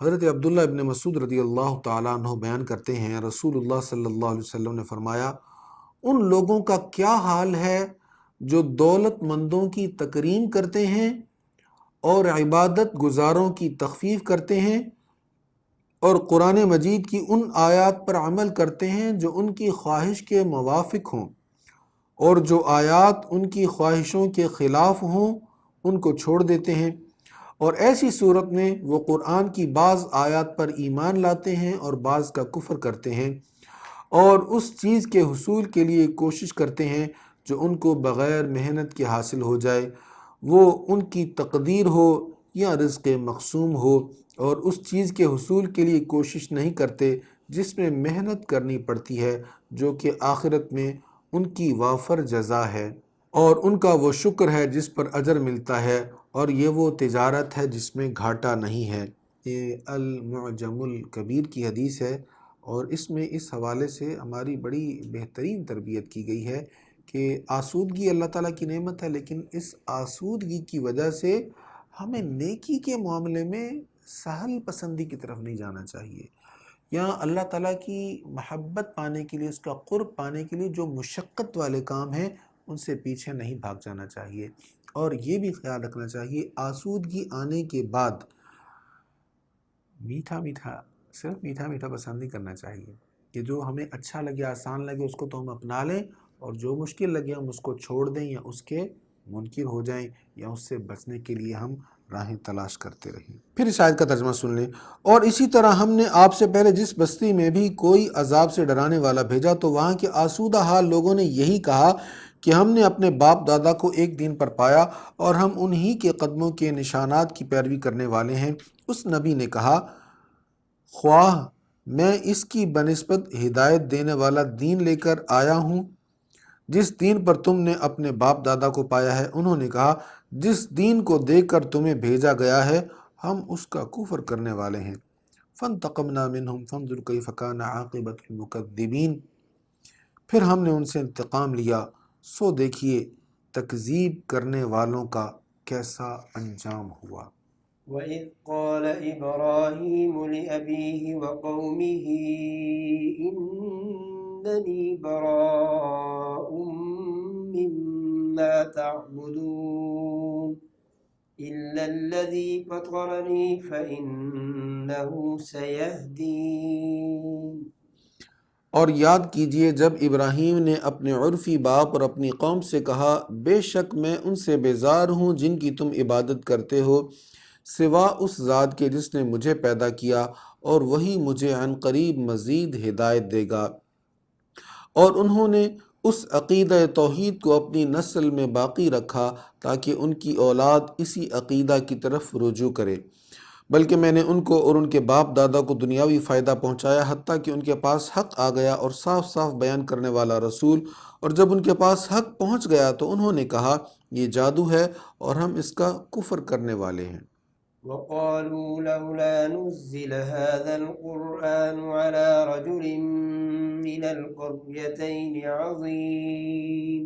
اور انہوں نے کہا، یہ قرآن ان دو شہروں یعنی مکہ اور طائف، انہوں نے کہا قرآن ان دو شہروں مکہ اور طائف کے کسی بڑے آدمی پر کیوں نہ نازل ہوا۔ مشرکین مکہ کہنے لگے، اگر واقعی اللہ کی وحی ہے، اللہ کا قرآن ہے، اللہ کا کلام ہے، تو یہ مکہ شریف یا طائف کے کسی معزز شخص پر نازل ہونا چاہیے تھا، حضور پر نہیں نازل ہونا چاہیے تھا۔ یہ ان کی خام خیالی تھی، ان کی غلطی تھی فکری اعتبار سے۔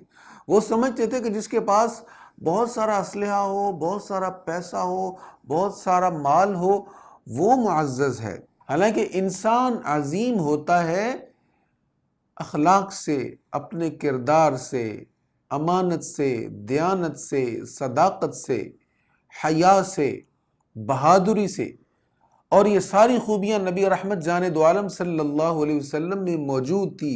عرب کا ذرہ ذرہ اس بات کی گواہی دیتا تھا کہ حضور سے بڑھ کر نہ تو کوئی باحیا ہے، نہ بااخلاق ہے، نہ بہادر ہے۔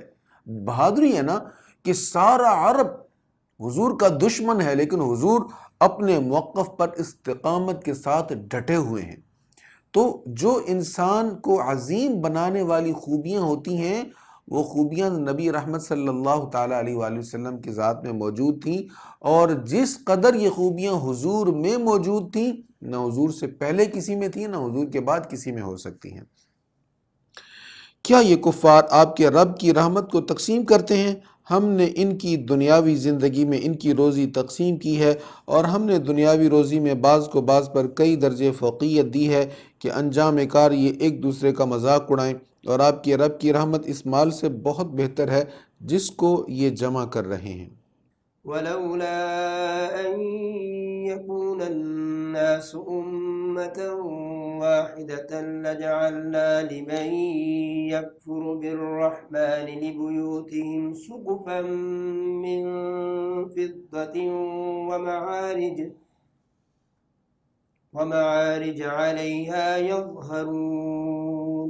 اور اگر ایسا نہ ہوتا کہ تمام لوگ کافروں کا گروہ بن جاتے تو ہم رحمان کا کفر کرنے والوں کے گھروں کی چھت چاندی کی بنا دیتے اور ان کی وہ سیڑھیاں جن پر وہ چڑھتے ہیں۔ اللہ تعالیٰ فرماتا ہے کہ تم عظیم ہونے کا معیار مال و دولت سمجھتے ہو؟ اللہ تعالیٰ کی بارگاہ میں مال و دولت کی کوئی حیثیت نہیں ہے۔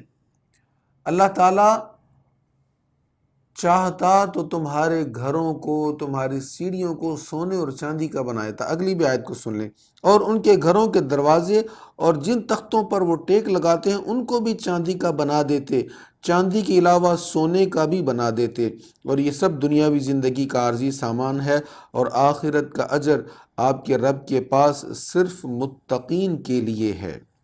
یعنی اللہ تعالیٰ نے کفار کو یہ سونا چاندی کے گھر ان کے کیوں نہیں بنائے؟ اس لیے کہ ساری دنیا ادھر ہی نہ لڑک جائے اور لوگ یہی نہ سمجھنے لگ جائیں کہ کافر ہونا ہی بہتری کے لیے معیار ہے، اور سونا چاندی کی محبت میں لوگ کفر کی طرف نہ لوٹ جائیں سبھی، یا کفر کی طرف رغبت نہ کریں لوگوں کی اکثریت۔ تو اس اندیشہ کی وجہ سے یا اس سوچ کی وجہ سے کہ ایسی سوچ نہ لوگوں میں پیدا ہو، اللہ تعالیٰ نے یہ کافروں کو سونا چاندی کے گھر نہیں عطا فرمائے، وگرنہ سونا چاندی کی حیثیت اللہ کے ہاں کچھ نہیں ہے۔ اللہ تعالیٰ اپنے دشمنوں کو، کافروں کو یہ عطا فرمانے پر قادر ہے۔ اب یہاں پر ذہن میں ایک چیز آتی ہے، اللہ تعالیٰ نے یہ سب کچھ پھر ایمان والوں کو کیوں نہیں عطا فرما دیا کہ ایسے ہی سونا چاندی وافر مقدار میں ایمان والوں کو عطا کر دیا جائے تاکہ لوگ اسلام کی طرف جوک تر جوک آئیں؟ اس لیے نہیں عطا فرمایا کہ اللہ تعالیٰ چاہتا ہے کہ جو ایمان میں آئے کھڑا ہو کر آئے۔ دولت کی لالچ میں، اسباب کی لالچ میں ایمان کی طرف آنا یہ تو منافقوں کا طریقہ ہے، اور اللہ تعالیٰ ایمان والوں کو نفاق سے پاک دیکھنا چاہتا ہے۔ اس لیے دین میں مشقتیں بھی ہیں، مشکلات بھی ہیں، تاکہ جو آئے اخلاص کے ساتھ اللہ کی رضا کے لیے آئے اور مشقتوں کا سامنا کرنے کی نیت کر کے آئے، تاکہ وہ کھڑا ہو، وہ کھوٹا نہ رہے۔ ومن يعش عن ذكر الرحمن نقيض له شيطانا فهو له قرين. اور جو شخص رحمان کی یاد سے غافل ہو کر اندھا ہو جاتا ہے، ہم اس کے لیے ایک شیطان کو مسلط کر دیتے ہیں، سو وہی اس کا ساتھی ہے۔ دیکھیں، انسان جب اللہ کی یاد سے غافل ہوتا ہے نا تو پھر شیطان اس پر مسلط ہوتا ہے۔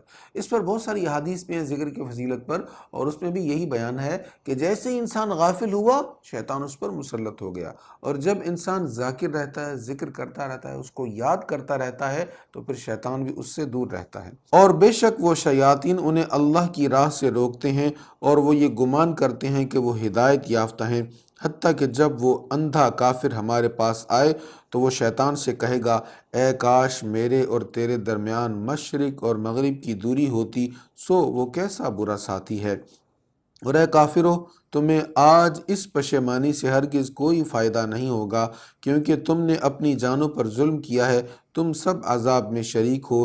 کیا آپ بہروں کو واعظ سنائیں گے اور اندھوں کو سیدھی راہ دکھائیں گے، اور ان لوگوں کو جو کھلی ہوئی گمراہی میں ہیں؟ بس اگر ہم آپ کو دنیا سے لے جائیں تو بے شک ہم پھر بھی ان سے انتقام لینے والے ہیں، یا ہم آپ کو وہ عذاب دکھا دیں جس کا ہم نے ان سے وعدہ کیا ہے، سو بے شک ہم ان پر بہت قدرت رکھنے والے ہیں۔ سو آپ اس چیز کو مضبوطی سے تھامے رہیں جس کی آپ کی طرف وحی کی گئی ہے، بے شک آپ صراط مستقیم پر ہیں، اور بے شک یہ قرآن آپ کے اور آپ کی قوم کے لیے ضرور شرف عظیم ہے، اور عن قریب تم سب لوگوں سے سوال کیا جائے گا۔ اور آپ ان رسولوں سے پوچھئے جن کو ہم نے آپ سے پہلے بھیجا تھا، ہم نے رحمان کے سوا کچھ اور معبود مقرر کیے تھے جن کی عبادت کی جائے۔ اب یہاں سے جو پچھلی آیت ہے اس میں بڑا اہم ارشاد ہے کہ بے شک یہ قرآن آپ کے اور آپ کی قوم کے لیے ضرور عظیم شرف ہے، اور ان قریب تم سب لوگوں سے سوال کیا جائے گا۔ تو عظیم شرف ہمیں ملا، عظیم کتاب ہمیں ملی، عظیم نعمت ہمیں ملی۔ کیا ہم اس نعمت پر رب کا شکر بجا لا رہے ہیں؟ اس نعمت کی ہم قدر کر رہے ہیں؟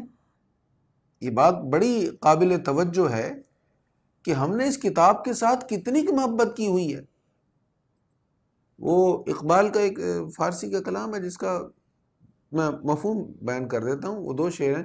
وہ کہتا ہے کہ ہم جاہلوں، صوفیوں اور جھوٹے لوگوں کے پھندے میں ایسے پھنس گئے ہیں کہ ہمیں قرآن کریم سے صرف ہم نے یہی فائدہ لیا کہ جب کسی بوڑھے کی روح حلق میں اٹک جاتی ہے تو ہم جلدی سے سورہ یاسین شریف پڑھ کر کوشش کرتے ہیں کہ اس کی روح نکل جائے۔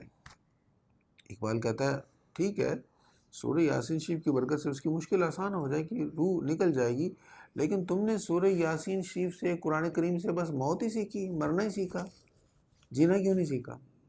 یہ تو جینے کے ڈھنگ، طور طریقے اور سلیقے سکھانے کے لیے آئی تھی، کیسے زندہ رہنا ہے، کیسے زندگی کو حسین بنانا ہے، یہ بتانے کے لیے آئی تھی۔ تو قرآن کریم اللہ کی عظیم نعمت ہے، عظیم ترین نعمت ہے، اللہ ہمیں اس کی قدر نصیب فرمائے۔ وَلَقَدْ أَرْسَلْنَا مُوسَى بِآيَاتِنَا إِلَى فِرْعَوْنَ وَمَلَئِهِ فَقَالَ إِنِّي رَسُولُ رَبِّ الْعَالَمِينَ۔ اور بے شک ہم نے موسیٰ کو اپنی نشانیوں کے ساتھ فرعون اور اس کے درباریوں کی طرف بھیجا، پھر انہوں نے کہا میں اس کا رسول ہوں جو تمام جہانوں کا رب ہے۔ سو جب وہ ہماری نشانیاں لے کر ان کے پاس پہنچے تو اسی وقت وہ ان نشانیوں پر ہنسنے لگے، اور ہم ان کو جو نشانی بھی دکھاتے تھے اس سے پہلے دکھائی ہوئی نشانیوں سے بڑی ہوتی تھی، اور ہم نے ان کو بار بار عذاب سے پکڑا تاکہ وہ باز آ جائیں۔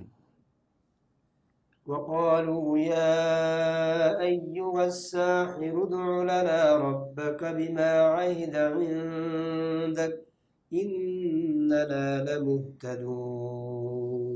اور انہوں نے کہا اے جادوگر آپ ہمارے لیے اس عہد کے وسیلے سے دعا کیجئے جو آپ کے پاس ہے، بے شک ہم ضرور ہدایت پانے والے ہیں۔ اب جب بار بار ان پر عذاب آتا مختلف صورتوں میں، اب یہ قبطی فرعونی جو تھے یہ حضرت موسیٰ علیہ السلام کے پاس آتے اور آ کر کہتے آپ ہمارے لیے دعا کیجئے، یہ عذاب ہم سے اگر ہٹ جائے، ہم سے دور ہو جائے تو پھر ہم آپ پر ایمان لے آئیں گے۔ آپ کو جادوگر بھی کہتے اور ساتھ یہ بھی کہتے کہ آپ یہ عذاب ہم سے دور کر دیں تو پھر ہم ایمان لے آئیں گے۔ آپ دعا کرتے، عذاب دور ہو جاتا، وہ جو ان کے کھانوں میں خون آ جاتا یا مینڈک آ جاتے یا جوئیں آ جاتی، مختلف قسم کے عذابات جو ان پر آ رہے تھے، آپ کی دعا سے وہ عذاب دور ہو جاتے، لیکن جیسے ہی وہ عذاب دور ہوتا یہ لوگ پھر سرکشی کی طرف راغب ہو جاتے، پھر اسی طرح نافرمانی کرتے رہتے۔ پھر جب ہم نے ان سے عذاب دور کر دیا تو وہ اسی وقت اپنے عہد کو توڑنے والے تھے، اور فرعون نے اپنی قوم میں ندا کی اور کہا اے میری قوم، کیا یہ مصر کا ملک میرا نہیں ہے، اور یہ دریا جو میرے محل کے کنارے پر بہہ رہے ہیں کیا تم نہیں دیکھ رہے؟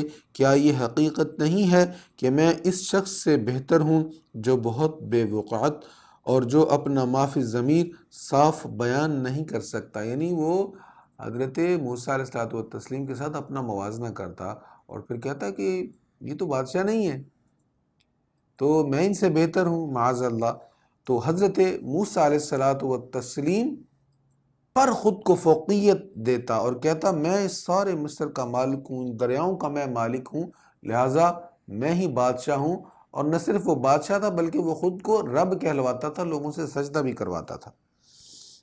فلولا ألقي عليه أسبرة من ذهب أو جاء معه الملائكة مقترنين۔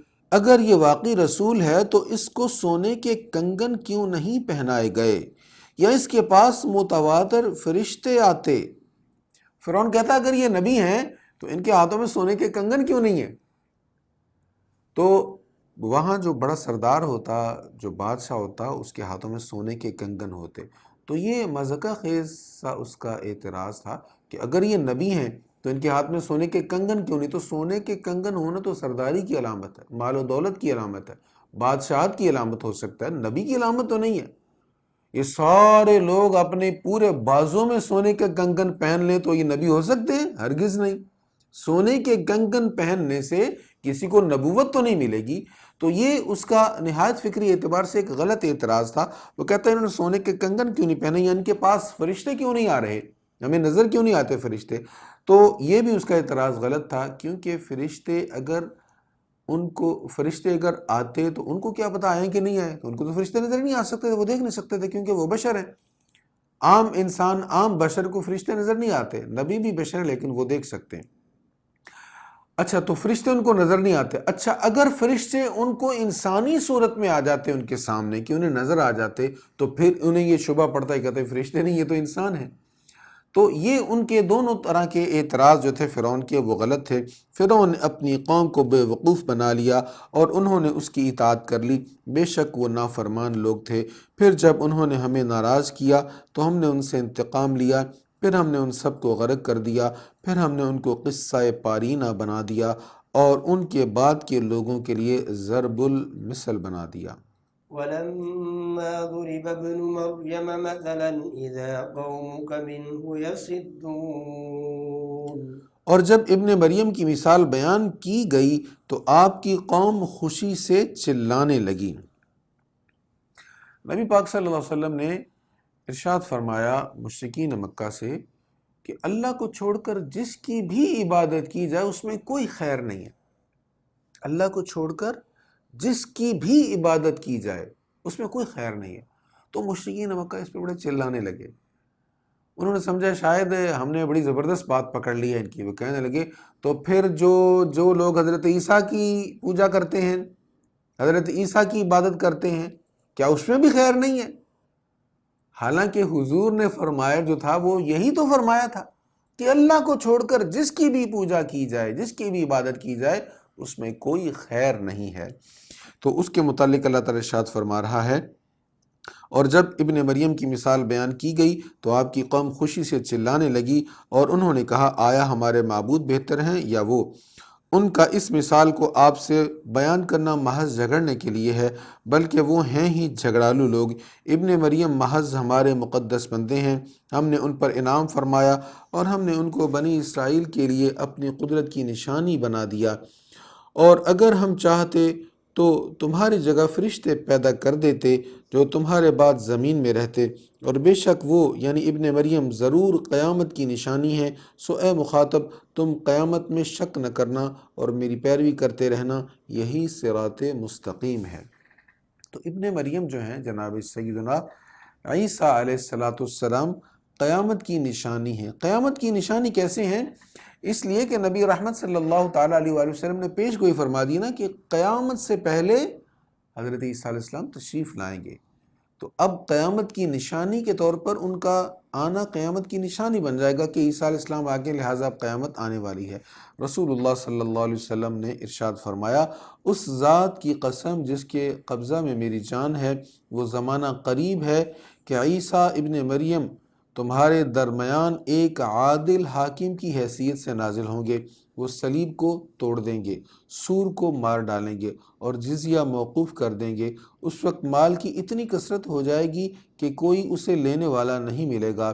اس وقت اس کا ایک سجدہ دنیا و ما فیہا سے بڑھ کر ہوگا۔ یہ حدیث بخاری شریف کی 3448 نمبر حدیث ہے، 3448۔ اسی طرح رسول اللہ صلی اللہ علیہ وسلم نے فرمایا، اس سے آگے والی حدیث ہے 3449، آپ نے فرمایا تمہارا اس وقت کیا حال ہوگا، یعنی تمہاری اے میرے امتیوں تمہاری اس وقت کیا شان ہوگی جب عیسیٰ ابن مریم تم میں اتریں گے۔ نماز کا وقت ہوگا، تم نماز پڑھے ہوگے تو عیسیٰ ابن مریم اتریں گے اور تمہارا امام تم ہی میں سے ہوگا۔ عیسیٰ ابن مریم اتریں گے، نماز کا وقت ہوگا، نماز ہو رہی ہوگی، امامت وہ نہیں کریں گے، امام تم میں سے ہوگا، وہ مقتدی بن کر پیچھے نماز پڑھیں گے۔ کیا شان ہوگی تمہاری اے میرے غلاموں۔ تو اس میں بھی حضور اسلام نے بتایا کہ قیامت سے پہلے حضرت عیسیٰ آئیں گے۔ تو حضرت عیسیٰ علیہ السلام کا دوبارہ زمین پر تشریف لانا آنا اس بات کی علامت ہوگی، نشانی ہوگی کہ اب قیامت قریب ہے۔ اور شیطان تم کو روکنے نہ پائے، بے شک وہ تمہارا کھلا دشمن ہے۔ اور جب عیسیٰ واضح معجزات لے کر آئے تو انہوں نے کہا بے شک میں تمہارے پاس حکمت لے کر آیا ہوں، یعنی جب حضرت عیسیٰ پہلے آ چکے ہیں اس کا ذکر ہو رہا ہے۔ اور جب عیسیٰ واضح معجزات لے کر آئے تو انہوں نے کہا بے شک میں تمہارے پاس حکمت لے کر آیا ہوں، اور تاکہ میں تمہارے لیے بعض ان چیزوں کا بیان کر دوں جن میں تم اختلاف کرتے ہو، پس تم اللہ سے ڈرتے رہو اور میری اطاعت کرتے رہو۔ بے شک اللہ ہی میرا رب ہے اور تمہارا رب ہے، سو تم اسی کی عبادت کرو، یہی صراط مستقیم ہے۔ پھر بنی اسرائیل کے گروہوں نے آپس میں اختلاف کیا، پس ظالموں کے لیے دردناک دن کے عذاب کی ہلاکت ہے۔ وہ صرف قیامت کا انتظار کر رہے ہیں کہ وہ ان پر اچانک آ جائے اور ان کو پتہ بھی نہ چلے۔ الاخلاء یومئذ بعضهم لبعض عدو الا المتقین، اس دن گہرے دوست، قیامت کا ہولناک منظر بیان ہو رہا ہے۔ اس دن کیا ہوگا؟ اس دن گہرے دوست ایک دوسرے کے دشمن ہوں گے، ما سوا متقین کے، بڑی بڑی گہری دوستیاں اس دن ختم ہو جائیں گی۔ صرف دوستی ختم نہیں ہوگی بلکہ وہ دشمنی میں بدل جائے گی، لوگ ایک دوسرے کے دشمن بن جائیں گے، کہیں گے تو نے مجھے اس کام پہ لگایا تھا، تیری وجہ سے میں اس کام پر آیا تھا۔ وہ دشمن ہوں گے، لیکن متقین اس دن بھی دوستی ہوں گی، جن کی دوستیاں اللہ کی رضا کے لیے ہوں گی، جن کی دوستیاں اللہ کے رستے میں ہوں گی، جن کی محبتیں رضا الہی کے لیے ہوں گی، وہ محبتیں قیامت کے دن قائم بھی رہیں گی اور ایک دوسرے کو فائدہ بھی پہنچائیں گی۔ يا عباد لا خوف عليكم اليوم ولا أنتم تحزنون الذين آمنوا بآياتنا وكانوا مسلمين ادخلوا الجنة أنتم وأزواجكم تحبرون۔ اے میرے بندو، آج نہ تم پر کوئی خوف ہے اور نہ تم غمگین ہوگے۔ قیامت کے دن اللہ اپنے بندوں سے یہ فرمائے گا، آج نہ تم پر کوئی خوف ہے اور نہ تم غمگین ہوگے، وہ بندے جو ہماری آیتوں پر ایمان لائے اور وہ ہمارے اطاعت گزار رہے۔ تم اور تمہاری بیویاں ہنسی خوشی جنت میں داخل ہو جاؤ، ان کے گرد سونے کی پلیٹوں اور گلاسوں کو گردش میں لایا جائے گا، اور جنت میں ہر وہ چیز ہوگی جسے ان کے دل چاہیں گے اور جس سے ان کی آنکھوں کو لذت ملے گی، اور تم جنت میں ہمیشہ رہو گے۔ اور یہ وہ جنت ہے جس کے تم اپنے اعمال کی وجہ سے وارث کیے گئے ہو۔ اس جنت میں تمہارے لیے بکثرت پھل ہیں جن کو تم کھاتے رہو گے، بے شک جرم کرنے والے ہمیشہ دوزخ کے عذاب میں مبتلا رہیں گے۔ اب جنت اور اہل جنت کے بارے میں بھی ایک حدیث مبارکہ سن لیجئے۔ یہ صحیح مسلم شریف کی حدیث ہے، حضرت ابو ہریرہ اس کے راوی ہیں۔ رسول اللہ صلی اللہ علیہ وسلم نے فرمایا، جنت میں جو پہلا گروہ داخل ہوگا وہ 14ویں رات کے چاند کی طرح ہوگا، وہ اس میں تھوکیں گے بھی نہیں اور ناک بھی نہیں صاف کریں گے، اور نہ جنت میں رفع حاجت کریں گے۔ ان کے برتن اور کنگھیاں سونے اور چاندی کے ہوں گے، ان کی انگیٹھیوں میں عود خوشبودار لکڑی سلگتی ہوگی، ان کا پسینہ مشک کی طرح خوشبودار ہوگا، ان میں سے ہر ایک کی 2 بیویاں ہوں گی، ان کی پنڈلیوں کا مغز حسن کی وجہ سے گوشت کے اندر سے نظر آئے گا، ان میں کوئی اختلاف ہوگا نہ بحث، سب کے دل ایک جیسے ہوں گے، وہ صبح اور شام اللہ کی تسبیح کریں گے۔ سبحان اللہ۔ تو اہل جنت کے لیے تو یہ انعام ہے، لیکن مجرمین بے شک جرم کرنے والے ہمیشہ دوزخ کے عذاب میں مبتلا رہیں گے، ان سے وہ عذاب کم نہیں کیا جائے گا اور وہ اس میں مایوسی سے پڑے رہیں گے۔ اور ہم نے ان پر کوئی ظلم نہیں کیا، لیکن وہ خود ہی اپنے اوپر ظلم کرنے والے تھے۔ اور وہ دوزخ کے نگران فرشتے سے پکار کر کہیں گے، اے مالک، چاہیے کہ تمہارا رب ہمیں ختم کر دے۔ وہ کہے گا، تم اس میں ہمیشہ رہنے والے ہو۔ دوزخ کے مالک سے وہ کہیں گے، داروغہ سے وہ کہیں گے کہ اللہ سے کہو ہمیں موت ہی دے دے، وہ جواب نہیں دے گا۔ بعض مفسر نے لکھا کہ جواب کے انتظار میں بھی 1000 سال گزر جائیں گے، کہ ہمیں جواب تو دے، ہم نے کہا تھا ہمیں موت دے دی جائے، اس جواب کے انتظار میں بھی 1000 سال گزر جائیں گے۔ پھر وہ جب جواب دے گا تو کیا جواب دے گا کہ نہیں، تمہارے لیے موت نہیں ہے، بس تمہیں ایسے ہی عذاب میں مبتلا رہنا ہے۔ اللہم اجرنی من النار، اللہم اجرنی من النار، اللہم اجرنی من النار۔ بے شک ہم تمہارے پاس حق لے کر آئے تھے، لیکن تم میں سے اکثر حق کو ناپسند کرنے والے تھے۔ ام ابرموا امرا فانا مبرمون، کیا انہوں نے کسی کام کو پکا کر لیا ہے؟ بے شک ہم بھی پکا کام کرنے والے ہیں۔ اس کے شان نزول میں مفسرین لکھتے ہیں کہ مشرکین مکہ نے ایک پکا منصوبہ بنایا دار الندوہ میں۔ منصوبہ کیا بنا کہ ہر قبیلے کا ایک ایک نوجوان تیار ہو، یہ سب جوان مل کر حضور صلی اللہ علیہ وسلم کو شہید کریں گے۔ جب قریش بدلہ لینے کے لیے اٹھیں گے تو ہم کہیں گے یہ تو سارے قبیلوں کے جوانوں نے مل کر یہ کام کیا ہے، تو جرم تقسیم ہو جائے گا، تو قریش سارے عرب سے تو لڑ نہیں پائیں گے، لہٰذا قصاص بھی نہیں لے سکیں گے۔ یہ بڑا پکا منصوبہ بنایا۔ اللہ فرماتا ہے تم پکے منصوبے بنا رہے ہو، اللہ تعالیٰ کی تدبیر بھی بڑی مضبوط ہے۔ یا ان کا یہ گمان ہے کہ ہم ان کی خفیہ باتوں اور سرگوشیوں کو نہیں سنتے؟ کیوں نہیں، ہم سن رہے ہیں، اور ان کے پاس ہمارے بھیجے ہوئے فرشتے لکھ رہے ہیں۔ آپ کہیے اگر رحمان کا بیٹا ہوتا تو میں سب سے پہلے اس کی عبادت کرنے والا ہوتا۔ آسمانوں اور زمینوں کا رب جو عرش کا رب ہے، وہ ان عیوب سے پاک ہے جن کو یہ بیان کرتے ہیں۔ آپ ان کو ان کے مشغلوں اور لغویات میں پڑے رہنے دیں، حتیٰ کہ ان کا سابقہ اس دن سے پڑ جائے جس دن سے ان کو ڈرایا گیا ہے۔ وہی آسمان میں عبادت کا مستحق ہے اور وہی زمین میں عبادت کا مستحق ہے، اور وہی بہت حکمت والا اور بے حد علم والا ہے اور بہت برکت والا ہے۔ وہ جس کی آسمانوں اور زمینوں اور ان کے درمیان کی ہر چیز پر حکومت ہے، اور اسی کے پاس قیامت کا علم ہے، اور تم سب اسی کی طرف لوٹائے جاؤ گے۔ اور جن کی یہ لوگ اللہ کو چھوڑ کر عبادت کرتے ہیں، وہ شفاعت کرنے کا اختیار نہیں رکھتے۔ ہاں، وہ لوگ شفاعت کا اختیار رکھتے ہیں جو حق کی شہادت دیں اور انہیں اس کا یقین ہو۔ یعنی جو حق کی شہادت نہیں دیتے، حق پر قائم نہیں ہیں، ان کے لیے کوئی شفاعت نہیں ہوگی کسی کی، اور جو ایمان والے ہیں، حق پر چلنے والے ہیں، انہی کی کمیوں کوتاہیوں کے متعلق ان کے لیے سفارش کی جائے گی، شفاعت کی جائے گی۔ اور اگر آپ ان سے سوال کریں کہ ان کو کس نے پیدا کیا ہے تو وہ ضرور کہیں گے کہ اللہ نے، تو پھر وہ کہاں بھٹک رہے ہیں؟ اور قسم ہے رسول مکرم کی اس قول کی کہ اے میرے رب، یہ وہ لوگ ہیں جو ایمان نہیں لائیں گے، آپ ان سے درگزر کیجئے اور کہیے بس ہمارا سلام، پس یہ عن قریب جان لیں گے۔ یہاں پر سورۃ زخرف کا اختتام ہو گیا ہے۔ اس سے آگے سورۃ دخان ہے، اور یہ دخان کا لفظ اس کے آغاز میں ہی آ جاتا ہے۔ دخان سے مراد دھواں ہے، اور اس صورت میں ایک دھواں کا ذکر ہے، اس مناسبت سے اس کا نام دخان ہے۔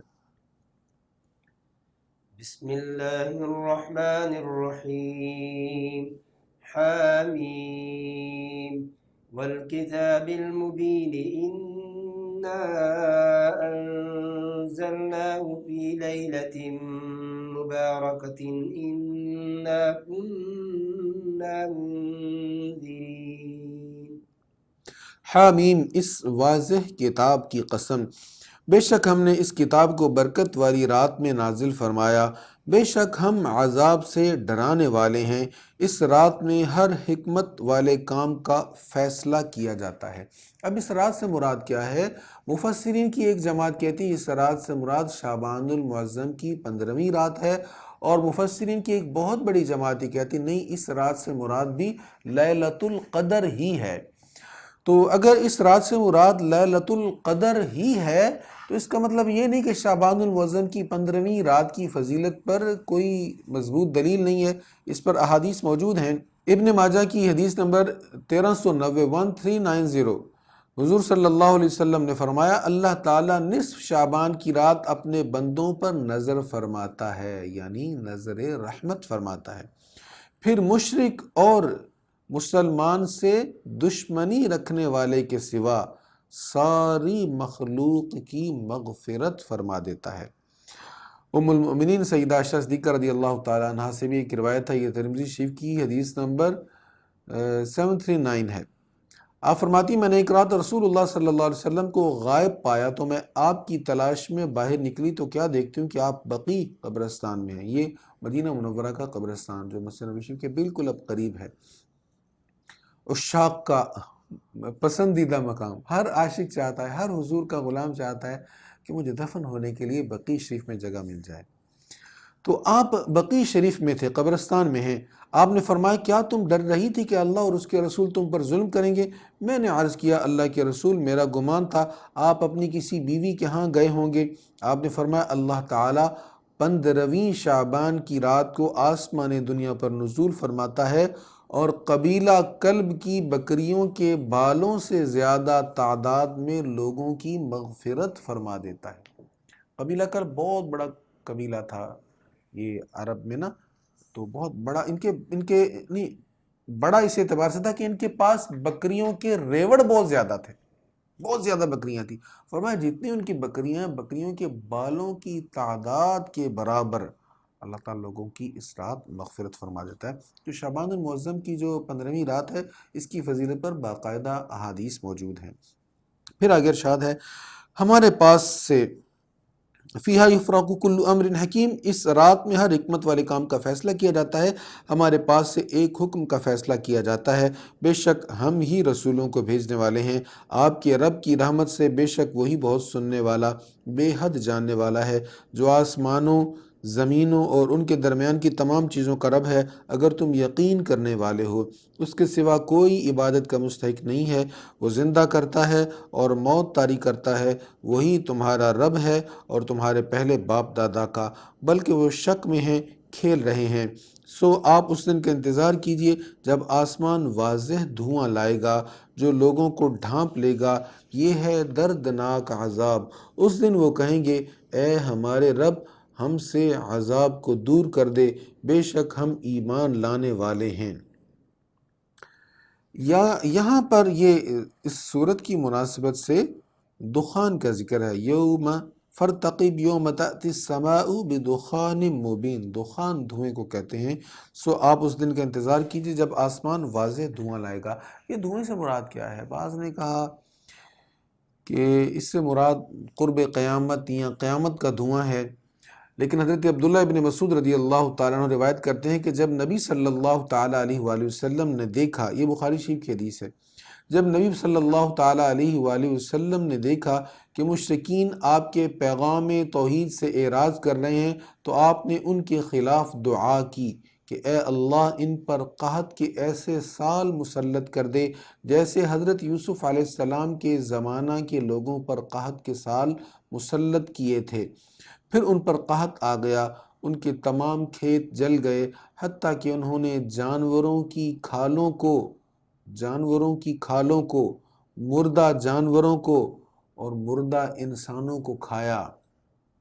یہ مشرکین مکہ نے، اتنا قحط پڑ گیا۔ ان میں سے کوئی شخص آسمان کی طرف نظر اٹھا کر دیکھتا تو اسے بھوک کی شدت سے آسمان دھوئیں کی طرح دکھائی دیتا تھا۔ تو دخان سے مراد یہ وہ ان کے ایام ہیں مشرکین مکہ کے۔ پھر آپ کے پاس ابو سفیان آیا اور کہنے لگا یا محمد صلی اللہ علیہ وسلم، آپ اللہ کی اطاعت کرنے اور صلہ رحم کا حکم دیتے ہیں اور آپ کی قوم قحط سے ہلاک ہو رہی ہے، آپ اللہ سے ان کے حق میں دعا کیجئے، آپ اللہ سے ان کے حق میں دعا کیجئے۔ تب یہ آیت فرتقب یوم تأتی السماء بدخان مبین نازل ہوئی۔ تو حضور صلی اللہ تعالیٰ علیہ وآلہ وسلم نے جب دعا فرمائی تو پھر مشرکین مکہ سے قحط دور ہو گیا اور اللہ تعالیٰ نے ان کے لیے آسانی فرما دی۔ اب ان کے نصیحت قبول کرنے کا وقت کہاں، حالانکہ ان کے پاس واضح ہدایت دینے والے رسول آ چکے تھے۔ یعنی اس وقت جب انہوں نے حضور سے کہا کہ آپ ہمارے لیے دعا کریں ہم ایمان لے آئیں گے، حضور نے دعا کر دی لیکن وہ ایمان نہیں لائے، اور پھر زندگیاں گزر گئیں۔ اب اللہ کے حضور جب حاضر ہو رہے ہیں تو اب نصیحت قبول کرنے کا وقت ختم۔ جب زندگی ختم ہو گئی، اب اللہ کے حضور جب حاضر ہو رہے ہیں قیامت کے دن، اب نصیحت قبول کرنے کا وقت ختم ہو گیا۔ اب ان کے نصیحت قبول کرنے کا وقت کہاں، حالانکہ ان کے پاس واضح ہدایت دینے والے رسول آ چکے تھے۔ پھر انہوں نے اس رسول سے اعراض کیا اور کہا یہ سکھائے ہوئے دیوانے ہیں، اگر ہم کچھ وقت کے لیے عذاب دور کر دیں تو بے شک تم پھر کفر کی طرف لوٹنے والے ہو، جس دن ہم بہت سخت گرفت کے ساتھ پکڑیں گے، بے شک ہم انتقام لینے والے ہیں۔ بے شک ہم اس سے پہلے فرعون کی قوم کو آزما چکے ہیں، ان کے پاس معزز رسول آئے تھے کہ اللہ کے بندوں کو میرے سپرد کر دو، بے شک میں تمہارے لیے امانت دار رسول ہوں، اور یہ کہ تم اللہ کے مقابلہ میں سرکشی نہ کرو، بے شک میں تمہارے پاس واضح دلیل لایا ہوں، اور بے شک میں تمہارے سنگسار کرنے سے اپنے رب اور تمہارے رب کی پناہ میں آ چکا ہوں، اگر تم مجھ پر ایمان نہیں لاتے تو مجھ سے الگ ہو جاؤ۔ پس انہوں نے اپنے رب سے دعا کی کہ یہ مجرم لوگ ہیں، ہم نے حکم دیا کہ تم میرے بندوں کو راتوں رات لے جاؤ، بے شک تمہارا تعاقب کیا جائے گا، آپ سمندر کو یوں ہی ساکن چھوڑ کر چلے جائیں، بے شک ان کا لشکر غرق کر دیا جائے گا۔ وہ کتنے ہی باغات اور چشمے چھوڑ گئے، اور کھیت اور خوش رنگ عمارتیں اور وہ نعمتیں جن میں وہ عیش کر رہے تھے، اسی طرح ہوا، اور ہم نے ان سب چیزوں کا دوسروں کو وارث بنا دیا، سو ان کی بربادی پر نہ آسمان رویا نہ زمین، اور نہ ہی انہیں مہلت دی گئی۔ کتنے لاکھوں فرعونی تھے، کتنا بڑا بادشاہ، اور کتنے لوگ برباد ہو گئے، سلطنت ختم ہو گئی، تباہ و برباد ہو گیا سب کچھ، اور ان کے مرنے پر نہ آسمان رویا نہ زمین روئی۔ مشرکین کہتے تھے نا، کوئی سردار مر جاتا تو لوگ بڑے مغموم ہوتے، کہتے اس کے مرنے پر تو زمین و آسمان روئے ہیں۔ تو مشرکین مکہ کو کہا جا رہا تم خود کو کیا سمجھتے ہو، تم سے بڑی پاور تھی، بڑے طاقتور لوگ تھے، وہ بھی جہان سے مٹ گئے، غرق ہو گئے، نہ زمین روئی نہ آسمان رویا، کوئی رونے والا تھا ہی نہیں ان کو، جب فرعون اور اس کے ساتھی اور اس کے سارے فرعونی قبطی جو تھے وہ غرق ہوئے۔ اچھا، زمین آسمان کسی کے مرنے پر کیا روتے ہیں؟ اس پر ایک بڑی زبردست حدیث ہے، یہ ترمذی شریف کی حدیث نمبر 3255 ہے۔ سنیے حضور کیا فرماتے ہیں۔ رسول اللہ صلی اللہ علیہ وسلم نے فرمایا، ہر مومن کے لیے دو دروازے ہیں، ایک دروازہ وہ ہے جس سے اس کے نیک عمل چڑھتے ہیں، اور ایک دروازہ وہ ہے جس سے اس کی روزی اترتی ہے۔ جب مومن مر جاتا ہے تو یہ دونوں اس پر روتے ہیں۔ مومن کی شان ہے، سچے مومن بنے تو صحیح، پھر اللہ تعالیٰ کیسی کیسی اس پر کرم نوازیاں فرماتا ہے۔ وَلَقَدْ نَجَّيْنَا بَنِي إِسْرَائِيلَ مِنَ الْعَذَابِ الْمُهِينِ مِنْ فِرْعَوْنَ إِنَّهُ كَانَ عَالِيًا مِنَ الْمُسْرِفِينَ۔ اور بے شک ہم نے بنی اسرائیل کو ذلت والے عذاب سے نجات دی تھی، وہ عذاب فرعون کی جانب سے تھا، بے شک وہ متکبر اور حد سے تجاوز کرنے والوں میں سے تھا۔ اور ہم نے بنی اسرائیل کو دانستہ اس وقت تمام جہانوں پر فضیلت عطا کی تھی، اور ہم نے ان کو ایسی نشانیاں دی تھیں جن میں صریح آزمائش تھی۔ بے شک یہ لوگ ضرور کہیں گے، ہماری صرف یہی موت ہے جو دنیا میں پہلی بار آئی تھی، اور ہمارا حشر نہیں کیا جائے گا، اگر تم سچے ہو تو ہمارے مرے ہوئے باپ دادا کو لے آؤ۔ کیا یہ لوگ بہتر ہیں یا قوم تبع کے لوگ؟ اور وہ جو ان سے بھی پہلے تھے، ہم نے ان کو ہلاک کر دیا تھا، بے شک وہ مجرمین تھے۔ تو مشرکین مکہ کہتے، ابو جہل یہ کہتا، اچھا بھائی اگر آپ سچے ہیں تو پھر ہمارے مرے ہوئے باپ دادا جو ان کو زندہ کریں، ان کو لے کر آئیں، پھر ہم مانیں گے۔ تو اللہ تعالیٰ نے فرمایا کہ قوم تبع، یہ یمن کا بادشاہ تھا تبع، اس کی قوم بھی بڑی طاقتور تھی، یہ بھی بڑے سرکش تھے، ہم نے ان کو بھی تباہ و برباد کر دیا۔ مفسرین کہتے ہیں کہ تبع اچھا تھا، اس کی قوم بری تھی، تو یہاں پر بھی جو مذمت ہوئی ہے اس کی قوم کی ہوئی ہے، تبع کی مذمت نہیں کی گئی۔ یہ مفسرین کا ایک قول ہے۔ کیا یہ لوگ بہتر ہیں یا قوم تبع کے لوگ، وہ جو ان سے بھی پہلے تھے، ہم نے ان کو ہلاک کر دیا تھا، بے شک وہ مجرمین تھے، اور ہم نے آسمانوں اور زمینوں کو اور ان کے درمیان کی سب چیزوں کو بطور ایک کھیل کے پیدا نہیں کیا، ہم نے ان کو صرف حق کے ساتھ پیدا کیا ہے، لیکن اکثر لوگ نہیں جانتے۔ بے شک فیصلہ کا دن ان سب کے لیے مقرر کیا ہوا ہے، جس دن کوئی دوست کسی دوست کے کام نہیں آ سکے گا، اور نہ ان کی مدد کی جائے گی سوا ان کے جن پر اللہ رحم فرمائے، بے شک وہ بہت غالب بے حد رحم فرمانے والا ہے۔ یعنی جن کی دوستیاں دنیا کی خاطر ہوں گی وہ کوئی کسی کے کام نہیں آ سکیں گے، اور جن کی دوستی اللہ کی رضا کی خاطر ہوگی، الا من رحم اللہ، سوا ان کے جن پر اللہ رحم کرے، یعنی جن کی دوستیاں اچھی ہوں گی، جن پر اللہ تعالیٰ رحم فرمائے گا، وہ ایک دوسرے کے کام اس دن آ سکیں گے۔ إن شجرة الزقوم طعام الأثيم كالمهل يغلي في البطون كغلي الحميم خذوه فاعتلوه إلى سواء الجحيم۔ بے شک تھوہر کا درخت گناہ گاروں کا کھانا ہے۔ ہم یہ حدیث پڑھ چکے ہیں کہ تھوہر کے درخت کا ایک قطرہ اگر زمین پر گر جائے، جو دوزخ کا تھوہر کا درخت ہے، تو ساری زمین بدبودار ہو جائے اور لوگوں کا یہاں جینا مشکل ہو جائے۔ تو یہ درخت جو ہے یہ دوزخ کے اندر یہ اگتا ہے اور دوزخیوں کو یہ کھلایا جائے گا۔ اللہ اکبر۔ طعام الاثیم گناہ گاروں کا کھانا ہے جو پگھلے ہوئے تانبے کی طرح پیٹوں میں جوش مارے گا، جیسے کھولتا ہوا پانی جوش مارتا ہے۔ اللہ فرمائے گا اس کو پکڑو، پس اس کو گھسیٹتے ہوئے جہنم کے وسط کی طرف لے جاؤ، پھر اس کے سر کے اوپر کھولتے ہوئے پانی کا عذاب ڈالو۔ ذق انک انت العزیز الکریم، لے چکھ تو بہت معزز مکرم بنتا تھا۔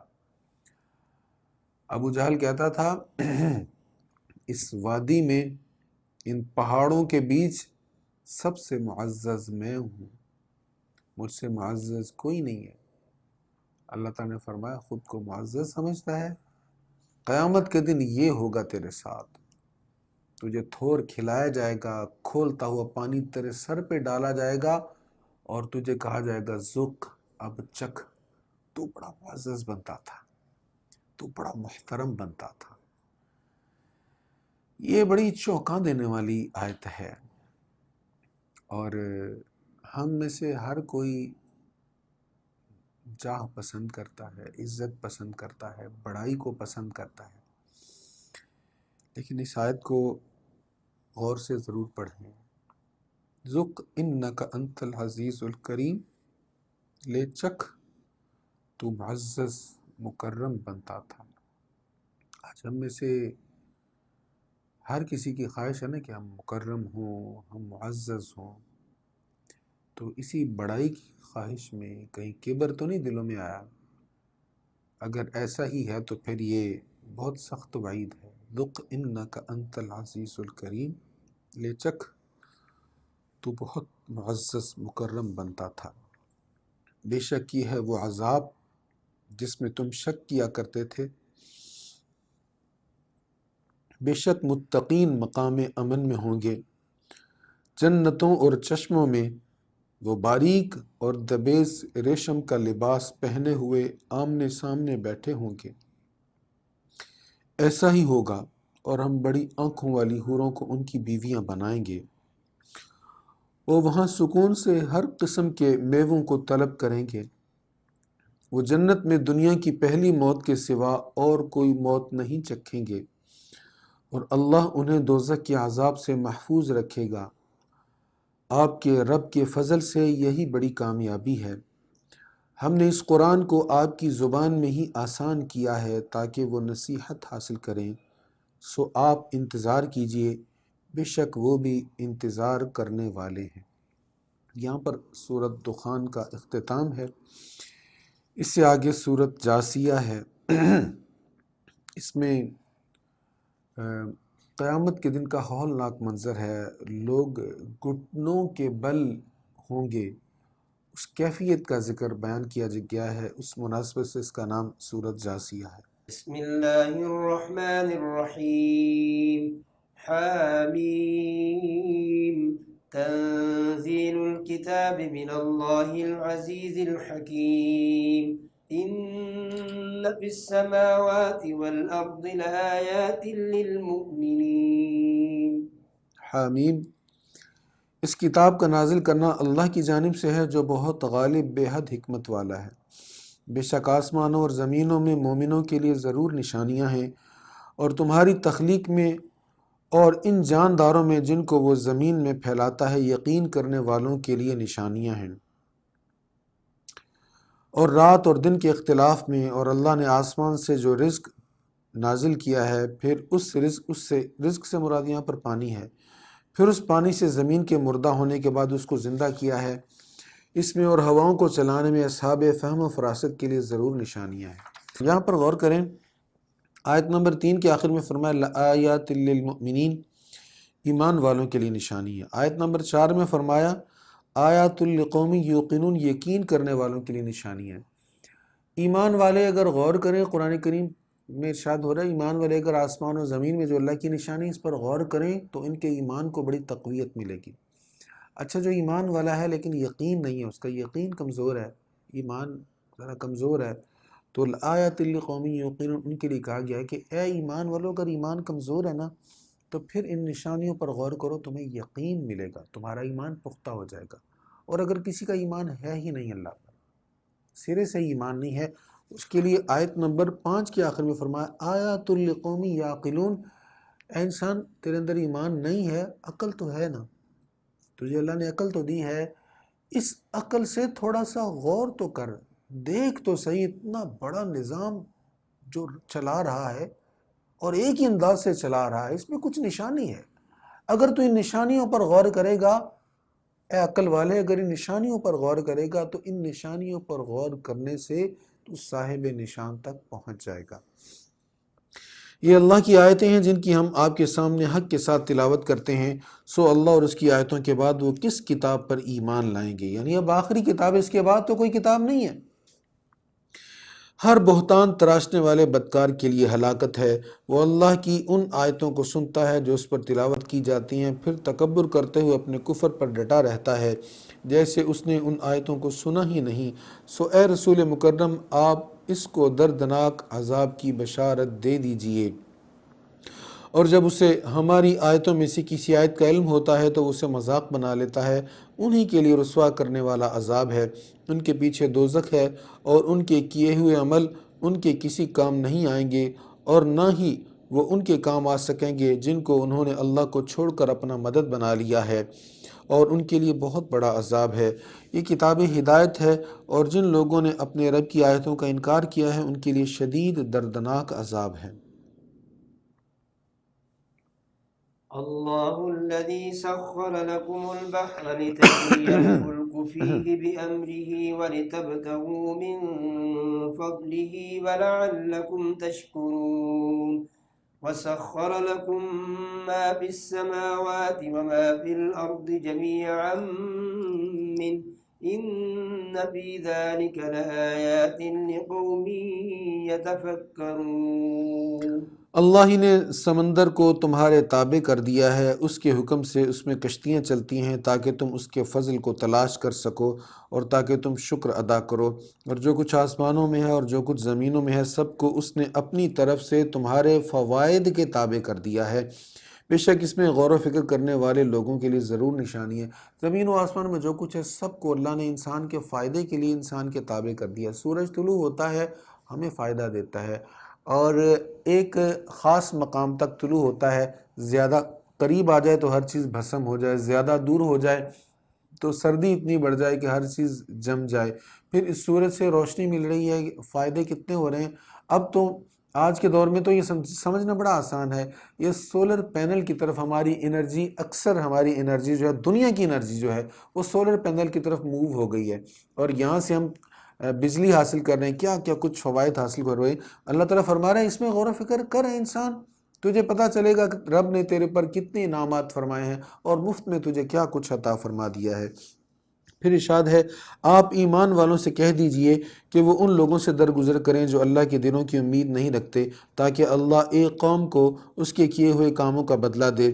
جس شخص نے کوئی نیکی کی تو اس کا نفع اس کو ملے گا، اور جس شخص نے کوئی برائی کی تو اس کا وبال اس پر ہوگا، پھر تم سب لوگ اللہ کی طرف لوٹائے جاؤ گے۔ اور بے شک ہم نے بنی اسرائیل کو کتاب اور حکومت اور نبوت دی، اور ان کو پاک چیزوں سے رزق دیا، اور ہم نے ان کو اس زمانہ کے تمام جہان والوں پر فضیلت دی، یعنی اس دور میں ان کو تمام جہان والوں پر فضیلت دی، اور ہم نے ان کو اس دین کے متعلق واضح دلائل عطا فرمائے۔ اس کے باوجود انہوں نے اس دین میں اپنی سرکشی کی بنا پر اسی وقت اختلاف کیا جب ان کے پاس اس کا علم آ چکا تھا۔ بے شک آپ کا رب قیامت کے دن ان کے درمیان اس چیز کا فیصلہ فرما دے گا جس میں وہ اختلاف کرتے تھے۔ پھر ہم نے آپ کو اس دین کی شریعت پر گامزن کر دیا، پھر ہم نے آپ کو اس دین کی شریعت یعنی راہ پر گامزن کر دیا، سو آپ اس شریعت کی اتباع کیجئے اور ظاہر لوگوں کی خواہشوں کی پیروی نہ کیجئے۔ بے شک یہ لوگ اللہ کے مقابلہ میں آپ کے کسی کام نہ آ سکیں گے، اور بے شک ظالم لوگ ایک دوسرے کے حامی ہیں اور اللہ متقین کا حامی ہے۔ یہ قرآن لوگوں کے لیے بصیرت افروز دلائل پر مشتمل ہے اور یقین کرنے والوں کے لیے ہدایت اور رحمت ہے۔ جن لوگوں نے برسرعام گناہ کیے ہیں، کیا انہوں نے یہ گمان کر رکھا ہے کہ ہم ان کی زندگی اور موت کو مومنین اور صالحین کے برابر کر دیں گے؟ یہ کیسا برا فیصلہ ہے۔ مومن اور کافر کا انجام ایک جیسا نہیں ہے، اسی طرح بدکار اور صالح کا انجام بھی ایک جیسا نہیں ہے۔ وخلق الله السماوات والأرض بالحق ولتجزى كل نفس بما كسبت وهم لا يظلمون۔ اور اللہ نے آسمانوں اور زمینوں کو حق کے ساتھ پیدا کیا، اور تاکہ ہر شخص کو اس کے کام کا بدلہ دیا جائے اور ان پر ظلم نہیں کیا جائے گا۔ پس کیا آپ نے اس شخص کو دیکھا جس نے اپنی خواہش کو اپنا معبود بنا لیا اور اللہ نے اس کو علم کے باوجود گمراہ کر دیا، اور اس کے کان اور اس کے دل پر مہر لگا دی اور اس کی آنکھ پر پردہ ڈال دیا؟ پس اللہ کے بعد اس کو کون ہدایت دے سکتا ہے؟ تو کیا تم نصیحت قبول نہیں کرتے؟ دیکھیں، خواہش کو معبود بنانا کیا ہے؟ اللہ کے منع کرنے کے باوجود خواہش ہی کے پیچھے پڑے رہنا۔ جس خواہش سے اللہ نے منع کیا ہے اسی کے پیچھے پڑے رہنا۔ اللہ نے بار بار کہا شراب چھوڑ دو، حضور نے کہا شراب چھوڑ دو، حرام ہے۔ زنا کی کتنی مذمت ہوئی، اب ہم اسی کے پیچھے پڑ جائیں، خدا نخواستہ اللہ تعالیٰ ہمیں محفوظ فرمائے بچائے۔ تو اللہ تعالیٰ فرما رہا ہے جس نے خواہش کو اپنا معبود بنا لیا، علم کے باوجود وہ گمراہ ہو جائے گا، وہ اندھیرے میں ہی رہے گا، علم کی روشنی اس کو کوئی فائدہ نہیں دے گی۔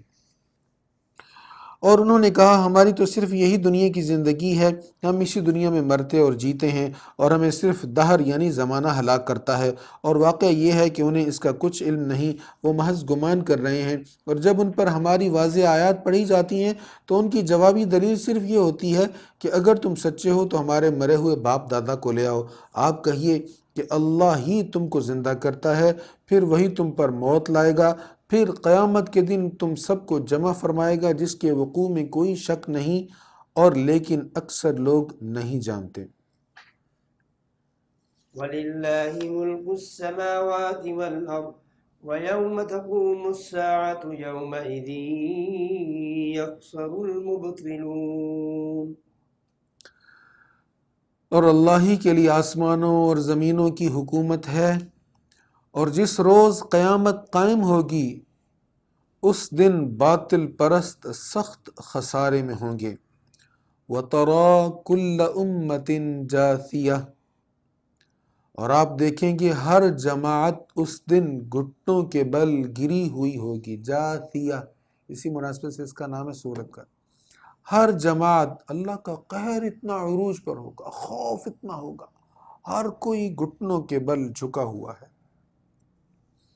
آپ دیکھیں گے ہر جماعت اس دن گھٹنوں کے بل گری ہوئی ہوگی، ہر جماعت کو اس کے صحیفہ اعمال کی طرف بلایا جائے گا، ان سے کہا جائے گا آج تمہیں ان کاموں کا بدلہ دیا جائے گا جو تم کیا کرتے تھے، یہ ہمارا لکھا ہوا ہے جو تمہارے متعلق حق بیان کر رہا ہے، تم جو کچھ بھی کرتے تھے ہم اس کو لکھتے رہتے تھے۔ پس جو لوگ ایمان لائے اور انہوں نے نیک عمل کیے تو ان کو ان کا رب اپنی رحمت میں داخل فرما لے گا، یہی واضح کامیابی ہے۔ اور جن لوگوں نے کفر کیا ان سے کہا جائے گا کیا تمہارے سامنے میری آیات نہیں پڑھی جاتی تھیں؟ بس تم نے تکبر کیا اور تم مجرم لوگ تھے۔ اور جب تم سے کہا جاتا کہ بے شک اللہ کا وعدہ برحق ہے اور قیامت میں کوئی شک نہیں ہے، تو تم کہتے تھے کہ ہم نہیں جانتے کہ قیامت کیا چیز ہے، ہم محض گمان کرتے تھے اور ہم یقین کرنے والے نہ تھے۔ اور ان کے تمام کاموں کی برائیاں ان پر ظاہر ہو جائیں گی، اور جس عذاب کا وہ مذاق اڑاتے تھے وہ ان کا احاطہ کر لے گا، اور ان سے کہا جائے گا آج ہم تمہیں اسی طرح فراموش کر دیں گے جس طرح تم نے اس دن کی ملاقات کو بھلا دیا تھا، اور تمہارا ٹھکانہ دوزخ ہے اور تمہارا کوئی مددگار نہیں ہے۔ یہ سزا اس لیے ہے کہ تم نے اللہ کی آیتوں کو مذاق بنا لیا تھا اور دنیا کی زندگی نے تمہیں دھوکے میں ڈال رکھا تھا، پس آج وہ اس دوزخ سے نہیں نکالے جائیں گے اور نہ ان سے اللہ کی رضا جوئی طلب کی جائے گی۔ فللہ الحمد رب السماوات ورب الأرض رب العالمين وله الكبرياء في السماوات والأرض وهو العزيز الحكيم۔ بس اللہ ہی کے لیے تمام تعریفیں ہیں جو تمام آسمانوں کا رب ہے اور تمام زمینوں کا رب ہے اور تمام جہانوں کا رب ہے، اور اسی کے لیے آسمانوں اور زمینوں میں بڑائی ہے، اور وہی بہت غالب ہے، بے حد حکمت والا ہے۔ اسی کے ساتھ ہی 25ویں پارے کا بھی اور سورۃ جاثیہ کا بھی اختتام ہوتا ہے۔ اللہ تعالی ہمیں قیامت کے دن کی سختیوں سے محفوظ فرمائے، اللہ تعالی ہماری بے حساب بخشش فرمائے، رمضان کریم کی حسین راتوں کی برکات میں ہمیں محروم نہ کرے اور ہماری بخشش فرمائے۔ وآخر دعوایا ان الحمد للہ رب العالمین۔